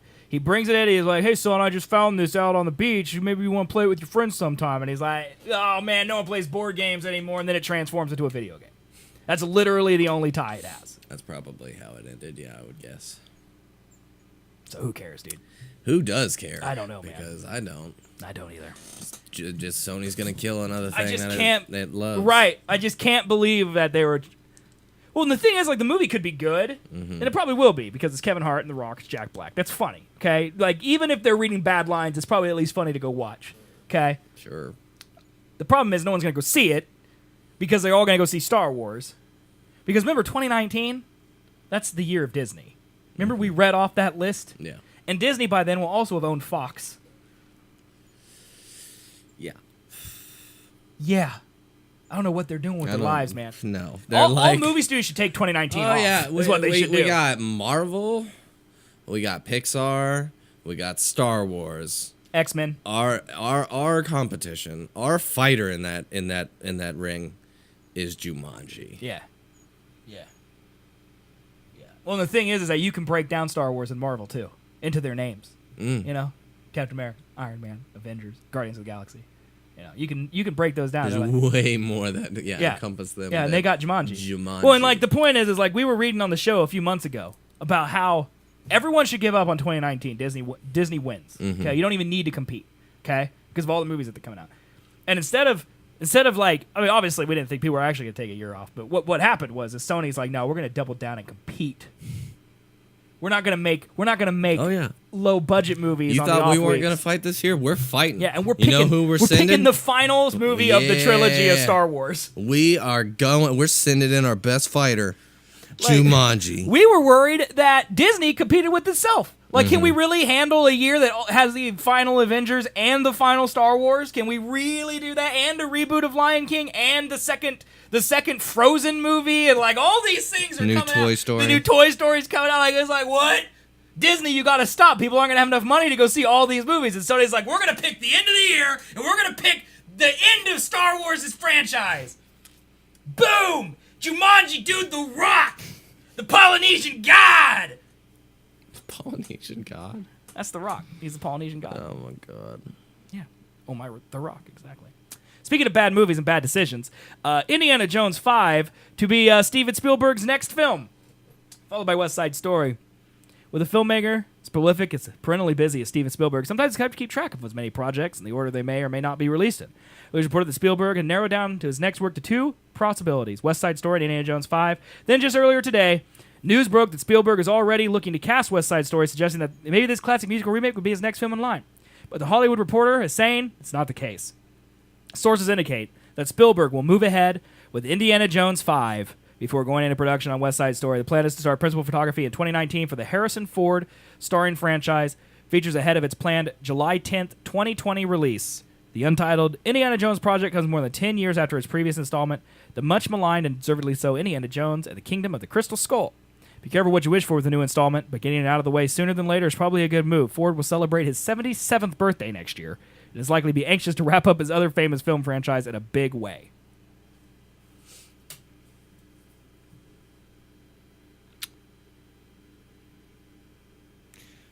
This is very low on my fucks given meter. Do you like the Indiana Jones movies? No. You don't? No. Have you seen them? I've seen like two. Which ones? The first two. Yeah, that's the worst two. Like Raiders of the Lost Ark. What is the best one? Oh, Last Crusade's by far the best. Really? Oh, absolutely. I think I did. I maybe have seen that like once, and that was the one I did not like the most. Like, the very first one I feel gets a lot of respect because it's the first one. Right. And that's the one with like the Ark of the Covenant, people's faces melting off and all Holy that. Grail. Yeah. No, Holy Grail is Last Crusade. Oh. Ark of the Covenant is the first one. Where there's like a shipping container and they take it off at the end and spirits fly around. People's faces melt off. Okay. Maybe I haven't seen these movies. And then the second one is a Temple of Doom, which is That's the one with the Nazi heart-eating guys, yes, right? That one's very weird. Mm-hmm. I don't understand why people say that's a good movie. Because they're eating monkey brains, and there's like a really annoying kid who's driving people around, and Indiana Jones is tearing out hearts, and I don't Really get it. And then the third one, Last Crusade, has Sean Connery in it, who plays Indiana Jones' dad. Right. On the comedy meter, it's really funny, which is why I think it's good. Because there's a lot of like buddy cop slapstick humor in it. Gotcha. With Indiana Jones and Sean Connery. And I think that's why it works so well. And that one's about the Holy Grail. And it works. I think it works. Kingdom of the Crystal Skull, I couldn't tell you about. I think the problem is... Oh, that one was the best one. I think the problem with Indiana Jones is that for some reason, at least to me, I feel like these movies aren't made to be science fiction. Even though every one of them has been science fiction at the end. Mm-hmm. It's always been... It's like the same problem I have with, like... I feel like Cloverfield. It's like... When 99% of the movie is based in reality, and then randomly at the end, it's sci-fi, that doesn't feel natural to me. Like, you know what I mean?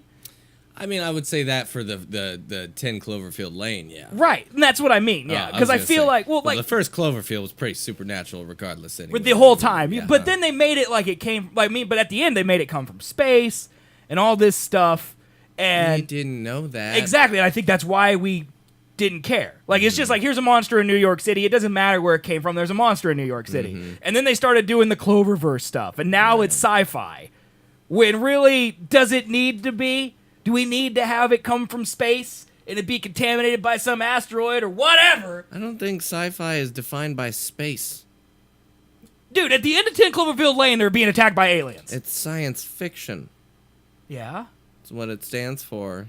I'm not saying that sci-fi is bad. I'm saying that you can't have... equals space. I feel like you shouldn't have 90% of a movie... If you have a fucking devil demon monster... Yes. Whether it comes from space or from the ocean or from Earth, it's still science fiction because scientifically that thing doesn't exist anywhere in reality. Okay, well, let me use Indiana Jones as an example. Okay? You're dumb. You're dumb. In Ark of the Covenant, a bunch of angels come out and melt people's faces, okay? In Last Crusade, they're drinking the Holy Grail, and it gives you eternal life and all this, okay? Kingdom of the Crystal Skull, they got this glass alien head. And it's just like, the glass alien head shouldn't be weird because the Holy Grail immortal life thing isn't weird. I think that's different because they were all, I guess, science fiction because the Holy Grail didn't exist. But that's what I mean. The Holy Grail is more based in human history rather than that's okay. So you're saying in a much better way what I'm trying to say about Cloverfield, like alien kind of. To me, Cloverfield 1 was a human story that had a science fiction element to it that couldn't be explained. And 10 Cloverfield Lane, the whole time, I mean, I agree. There's like alien stuff happening outside, even though it is a human interest story about the lady being trapped by John Goodman and all this stuff. But you still know that when you go outside, it's War of the Worlds. Right. Like, if it's going to be War of the Worlds, I feel like it needs to be War of the Worlds, where it's in-your-face sci-fi all the time. The sci-fi can't be a tiny piece of it in the background. Because, I mean, the whole lead up to Cloverfield, the original, was that there was this, like, oil, oil tank that sank outside. In the ocean, Yep. And then, like, some chemical transformation turned a fish into the giant Cloverfield monster or some shit. So it was an evolution of... earthly shit. Right. Not, there's a fucking flying spaceship with aliens in it. Exactly. Which is what the third Cloverfield's going to be. Right. But the thing is that shouldn't be weird. Because in the original Cloverfield, they told us, no, this came from space. You see it falling from space. We should have been ready for it. Nope. But it's weird because they didn't break with reality enough in the previous movies that now it's all of a sudden straight sci-fi. Like, you can't go from a grounded in reality movie with hints of sci-fi to straight sci-fi. I get you. That's what I'm trying to say. And I feel like they did that with Indiana Jones as well when they went to Crystal Skull. Even though the other movies have sci-fi elements to them, the Crystal Skull is like way out there with glass alien heads. Well, I don't know what happened in the second one, but so our Ark of the Covenant, Holy Grail, I mean, those are... Someone built an exhaust and put all the air in space, and it will kill all the aliens. That is a genius idea. We should do that. That is the War of the Worlds, isn't it? Like, they couldn't handle our atmosphere or something. Right, that's how they died. Yeah. They died because of our diseases and stuff. Yeah. Yep. Yeah, man. Cool. Yeah, I don't know, dude. I'm glad you explained that rant because it made sense in my mind, but obviously out of my mouth it didn't. No, I got you. But I feel like when they go back to, I don't think that Indiana Jones and the Crystal Skull was necessarily bad. I think Shia LaBeouf was a lot of reasons people hated that movie because Shia LaBeouf's in it as the dude on the motorcycle driving around outside your apartment being very loud, and then they had the giant alien thing. Yeah. And like, I don't know. I feel like the alien thing, the Holy should be Grail, weird. and the other mystical parts Right. of what Indiana. That's a better way to Jones put it. was. It's more mystical than it Right, is science fiction. fiction. And I feel like the Holy Grail does not belong in the same category as a glass alien crystal head. skull Right. alien head. Yeah. Just how like the next Cloverfield movie that Netflix is apparently circling called God Particle is way different, in a different class of science fiction than the Cloverfield monster was to begin with. If that makes sense. So Netflix has been uncharacteristically quiet in its acquisitions marketplace at the Sundance Film Festival. Word in Park City is that streaming service has a big picture deal cooking. No confirmation yet, but I hear the streaming service is bearing down on a deal to acquire from Paramount nearly all rights to God Particle, the Julius Ona-directed film that is considered a sequel to the low-budget genre hit Cloverfield. It is produced by J.J. Abrams' Bad Robot, considered a strong rumor at this point that is building steam. Paramount had the film delayed for April 12th, but I've heard that Netflix might debut it on the streaming service more quickly than that. It would be the second recent deal between Paramount and Netflix after the latter acquired International on another genre film, the Natalie Portman star Annihilation. Here, Netflix would take the world with the exception of China. Elizabeth Debicki, Daniel Bruhl, Chris O'Dowd, Yang Inside paper balls around a scientific experiment aboard a space station involving a particle accelerator that has unexpected results involving alien life. The astronauts find themselves isolated, and following their horrible discovery, the space station crew must fight for survival. That's Cloverfield. Yeah, no, right there. I recall that God Particle's similarity to the Daniel Espinosa's directed Life was the reason Paramount didn't move forward with that Skydance project. That's what I said last show. Was you Right, you read did that say plot? And I was like, that sounds exactly like But Life. no one saw that movie. No one saw it. It wasn't bad. I'm but sure it had was Ryan pretty Reynolds and Jake cliche. Gyllenhaal and all that in Yeah. it, but no one saw it. That's because you can't name something Life and expect people to enjoy it. Ask me how I know. But anyway, Unofficial 20p hates 80% of Netflix originals. I think most of the Netflix originals are really great. I think the reason 80% is there is because 80% of them aren't made for you. Like, I think we look at Netflix originals, like speaking pretty much Unofficial 20p, is like, you look at them like movies where there's like 5 movies that come out per studio per year. 4 of them are going to be for you. 1 of them isn't, you know. Netflix originals, they make 300 a year. 290 of them aren't for you. Yeah. 10 of them are. And that makes sense. the 10 that you like are really good. Mm-hmm. But the 10 that you like, because you're different than me, are really good to you. And 10 that this person likes, thinks they're really good, because they're for them. Like, there's a lot of Netflix originals I think are trash that Chris loves, because they're for a different demo. Right. And I think that's what Netflix does. What's interesting to me about this story is that this is like a movie that's made, has a theater date, and Netflix is like, nah, we're just going to buy it, and we're just going to put it up on Netflix. And like, I guess what surprises me is I didn't realize movie companies could do that. Like, could Netflix just changing the game, man? Like, I know They could just buy the next Star Wars. That's what I'm saying. Like, could they just buy Solo, put it up on Netflix? Apparently, that's what you can do. I mean, that'll never happen, but you could. Yeah. Probably not yet for that big of a name. Right. But You putting on your shoes, man? Yeah. You got to run? Nope. Feet cold? Yep. Want to rub them? I don't know, dude. It's weird that I guess I didn't realize that would happen. I feel like Cloverfield would do better on Netflix though. Yeah. No, Like I agree. they just drop them one day and it's just on Netflix. Then they can make a TV series and all that stuff about it. Yeah. Netflix, all those cult movies like that, I feel would do better on Netflix. They'd find a better audience. Movies that wouldn't do good in wide release that they can just put on Netflix. Because my mom ain't gonna go see Cloverfield, so why put it in theaters? You know. It's interesting to me, dude. It's very That is interesting. weird. How about this one? How do you feel about this? John Cena in talks to star in a Michael Bay produced Duke Nukem movie. I hate life. Why, dude? Why does this exist? Why does this exist? John Cena is in talks to star in Paramount's Duke Nukem, a big screen version Another of the long Paramount running. decision. Yeah, Huh? Are the they project is becoming set. The next fucking Sony. They're losing, so yeah, probably. Oh no, man! They got Dude, Tom they're Cruise all and just J.J. Abrams, desperate, though. man. That's what it is. They're all just trying to compete with Disney, isn't it? Is that how it is? Yeah. They're just like, we're grasping for straws here. The We have project no is set idea up at what's happening. Paramount-based Platinum Dunes, which is operated by Michael Bay, Andrew Fuller, and Brad Fuller. No director or writers attached yet. Duke Nukem first appeared in the 1991 eponymous video game developed by Apogee Software. The muscular, cigar-chomping man who always wears Ray-Bans and sports a flat-top haircut as he fights aliens to save planet Earth by using enormous physical strength and his expertise in firearms. He appeared in 19 video games as a titular character, most recently in Duke Nukem 3D World Tour. Platinum doing franchises include The Purge, Ouija, Teenage Mutant Ninja Turtles, and is a producer on John Krasinski's horror movie A Quiet Place, opening April 6th. And by John Krasinski, that means he's directing it? I would assume he's making it, yeah. Jim? You want to look it up? A Quiet Place? Jim is making a horror movie. A Quiet Place. Yeah, there it is. Yeah, and he's got his wife in it. Oh, of course. Yep, Quiet Place right there. Let's see. Written by John Krasinski, directed by John Krasinski, produced by Michael Bay. Like, I know it's his company, so he's producing it, but like anytime that you make a movie that's produced by Michael Bay. That's not good, sorry. Yeah, he's also starring in it. It's a husband and wife team, John Krasinski, Emily Blunt. Oh, God. Yeah. It's an upcoming American supernatural horror film directed by John Krasinski. It stars John Krasinski and Emily Blunt, scheduled to be released by Paramount Pictures on April 6, 2018. A family living on a farm hides from a supernatural evil attracted to sound by avoiding making sound and communicating in sign language. Great. That sounds horrific. That sounds like a great movie, doesn't it? List of films featuring the depth and hard of hearing is one of the suggested links on Wikipedia, so that's a good sign, right? Wow. Paramount Pictures released the first trailer for A Quiet Place in November 2017. It will air a 30-second commercial during the U.S. football playoff Super Bowl LII on February 4th, 2018.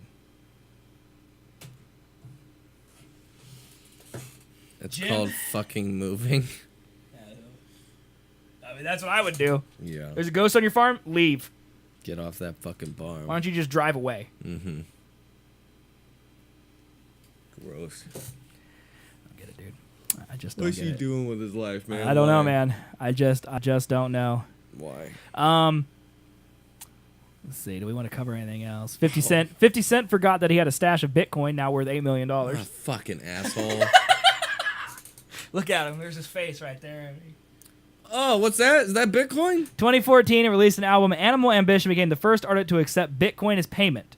The rapper received more than 700 Bitcoins under the deal, but then forgot about the cryptocurrency. The hoard is now worth $7 to $8 million, although the currency's price volatility means it could change fast. 2014, one Bitcoin was equivalent to about $662, but it was worth about $11,200 on Thursday, according to CoinDesk. Not bad for a kid from Southside. I'm so proud of me, 50 Cent said.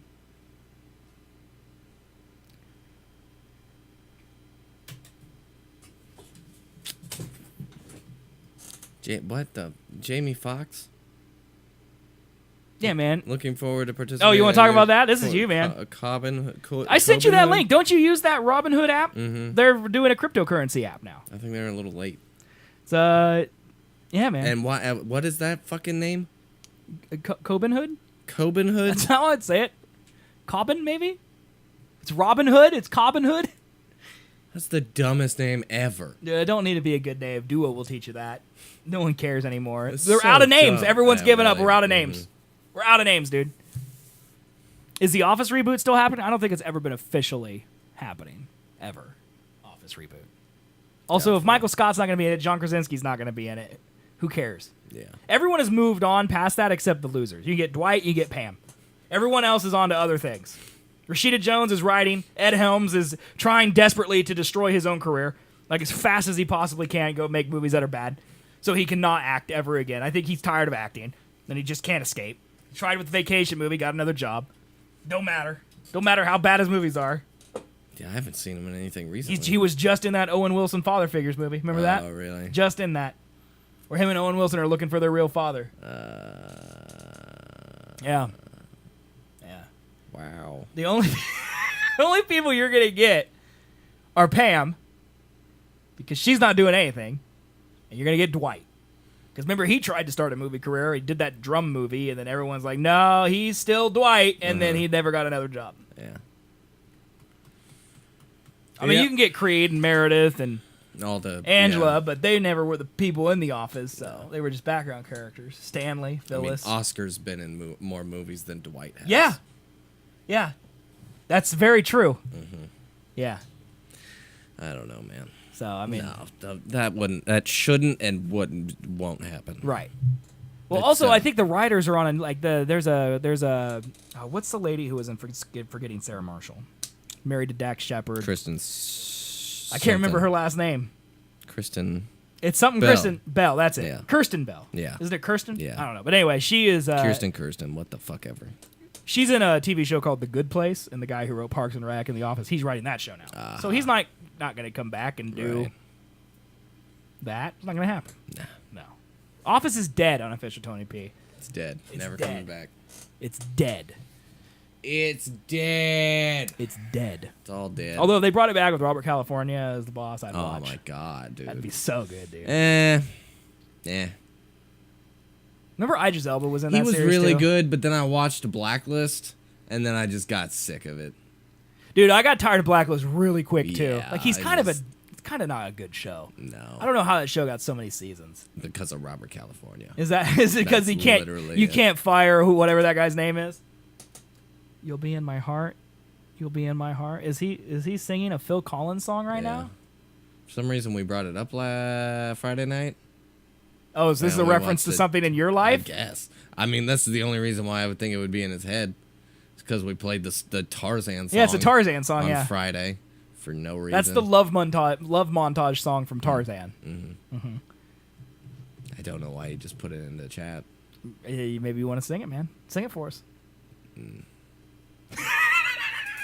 That was the most subtle head shake I've ever seen.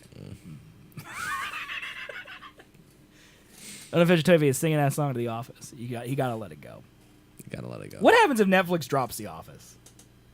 Because it's gonna happen sometime. It's gone forever. Like conservatively, I mean, let's say worst possible scenario, unofficial Tony P's got 40 years on the earth still. Mm-hmm. There's no way The Office is on Netflix for the next 40 years. No. Like at some point he's gonna have to watch something else. I think I own all of them on iTunes. Did you know iTunes? This is just so off topic, but like iTunes, if you bought them back in the day when they weren't HD, they're the same quality. Yeah. Like I have a copy of Zoolander that's 320 by 240 resolution because it was iPod video. And like back then that was fine. But like I can't double click it and watch an HD version of it even though I paid full price for it. Right. They don't upscale it. That was before they offered SD and HD Right. versions. Like don't you think it costs Apple more money to still host a 320 version of the movie than it would be just to give me the HD one for free? No. Like, I'm not like Zoolander, okay, big movie. I have TV show pilots that they gave away for free that are in that quality that people wouldn't even remember the names of. Right. And I got those, and I can double click them and play them, and they just stream off iTunes servers. Like, why would they keep that on their servers? I don't know. Legal reasons. I mean, like, I don't get it. It's just like eventually you got to just take it down. You never take off the. I mean, it's gonna go away at some point. Oh yeah. Always Sunny went away. Yep, it's on Hulu now. Stupid. If The Office went to Hulu, would you pay for Hulu? Me? Or no, if it's Tony P. I was gonna say no. Yeah, I mean, I wouldn't either. No. I'm honestly thinking. I mean, I could never do this because Chris would stab me. But I'm honestly thinking about getting rid of Netflix because we have Movie Pass now. They literally just raised my price $1. Yeah, they did that for everybody. We talked about that. Prime is also raising their prices. Amazon Prime. Really? Yep. Because For we're on what? We're on a month-to-month Prime. $120 Well, a we're on a month? month-to-month. I don't know if it's going up yearly, but it was $9.99. Now it's going up to $11.99. I mean, it's like $2 a month, but like $2 here, $2 there. Fucking inflation, man. Dude, it's what happens. No, unofficial. You getting a raise? I'm not getting a raise for that. I mean, this is my job, so yeah. Cool. unofficial Tony P sub to us. That's what we should say. What? Unofficial Tony P should sub Oh yeah, sub to us. definitely. Should we click that link? I don't know. How about this? If we click the link and it's not good, do we unmod him? Yes. And so I think that's fair, right? Mm-hmm. Like if we click that and it's bad, unmodded. But With it. what if it's good? Do we just keep? He just gets to keep his mod. It's an applause. Okay, we applaud it. All right, let's click it, man. He's gonna be like, "Fuck, don't click it." It's too late. Somebody touch my spaghetti!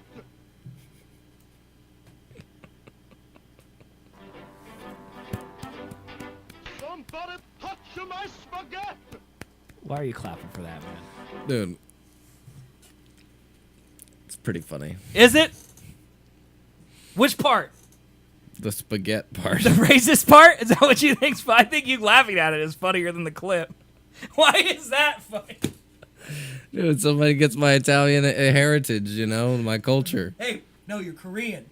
No.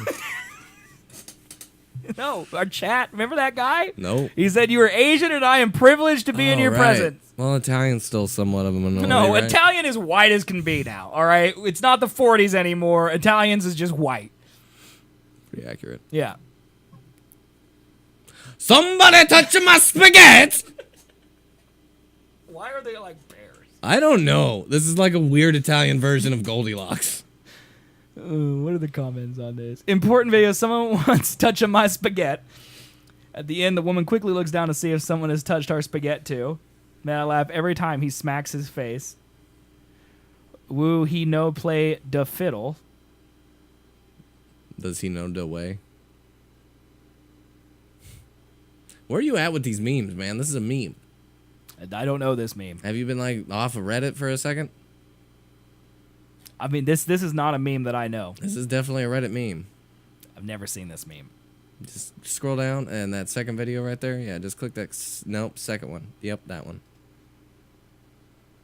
I'm not subscribing to the Kevin G show. Yeah, who gives a shit, Kevin G? Yeah, Kevin G, you can get out of here. Yeah, just an Ollie G ripoff. Somebody touch my spaghetti. You laughed at that? That's what you laughed.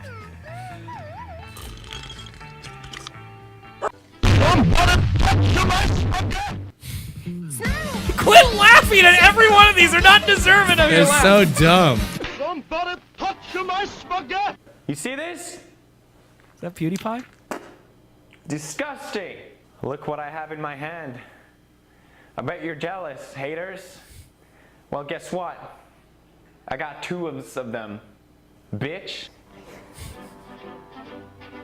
Somebody touch my spaghetti.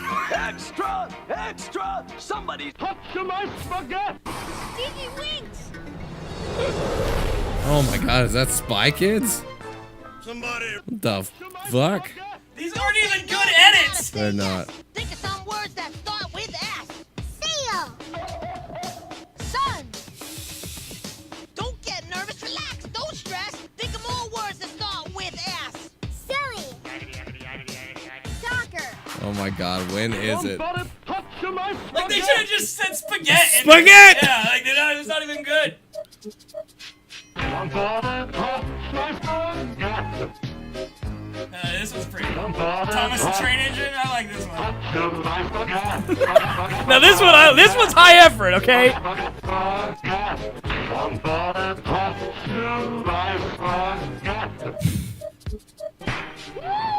I was afraid of the retaliation. Oh god. I know the power of patriarchy. I know what men can do when they're angry. Somebody touch my spaghetti. Somebody touch What? my spaghetti.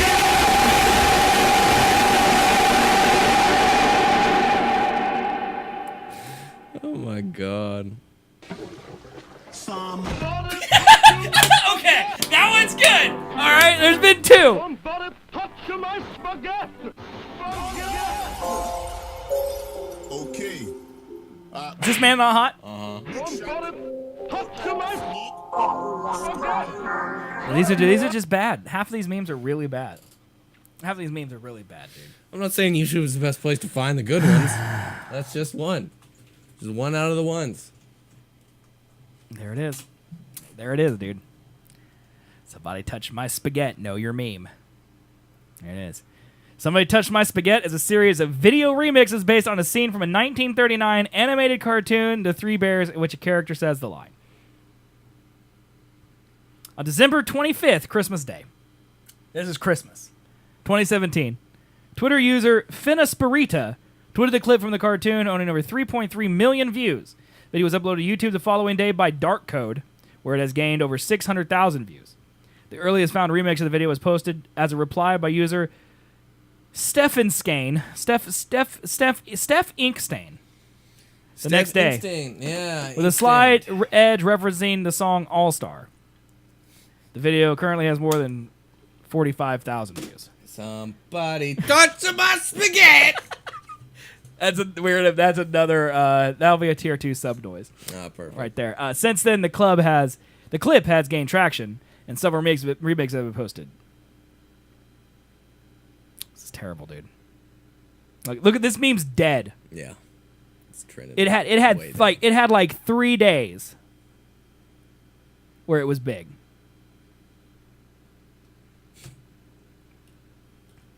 Where Do You Know D-Way is still huge, all right? And I know that one. Okay, I feel like this is the poor man's meme. It's poor man's This is the poor man's meme. Okay. Okay, this is like the store brand meme. Gotcha. Like, Do You Know D-Way is the normie meme, right? And then this is like the I can't afford that meme, so I'm gonna go to somebody touch my spaghetti meme. Gotcha. That's what I feel. Totally. You still feel comfortable applauding him? Somebody touch my spaghetti. All right. Just gonna end the show with that. So a new version of iTunes is available. Oh, wow. Don't download. Can't play it. Yeah, it hasn't. There it goes. Why was it offline for a second? I don't know. It's very annoying. It's very annoying. Well, we didn't cover all the stories today. We didn't talk about the NBA All-Star teams. Who cares? We also didn't talk about the rebranding of the Weinstein Company. Who gives a shit? I just want to talk about. I can't believe they just changed their name and now they're fine. That's how it works, I guess. No longer the Nazis, you know. Now we're Flowers for Jesus, and now they're okay. You know, I don't know.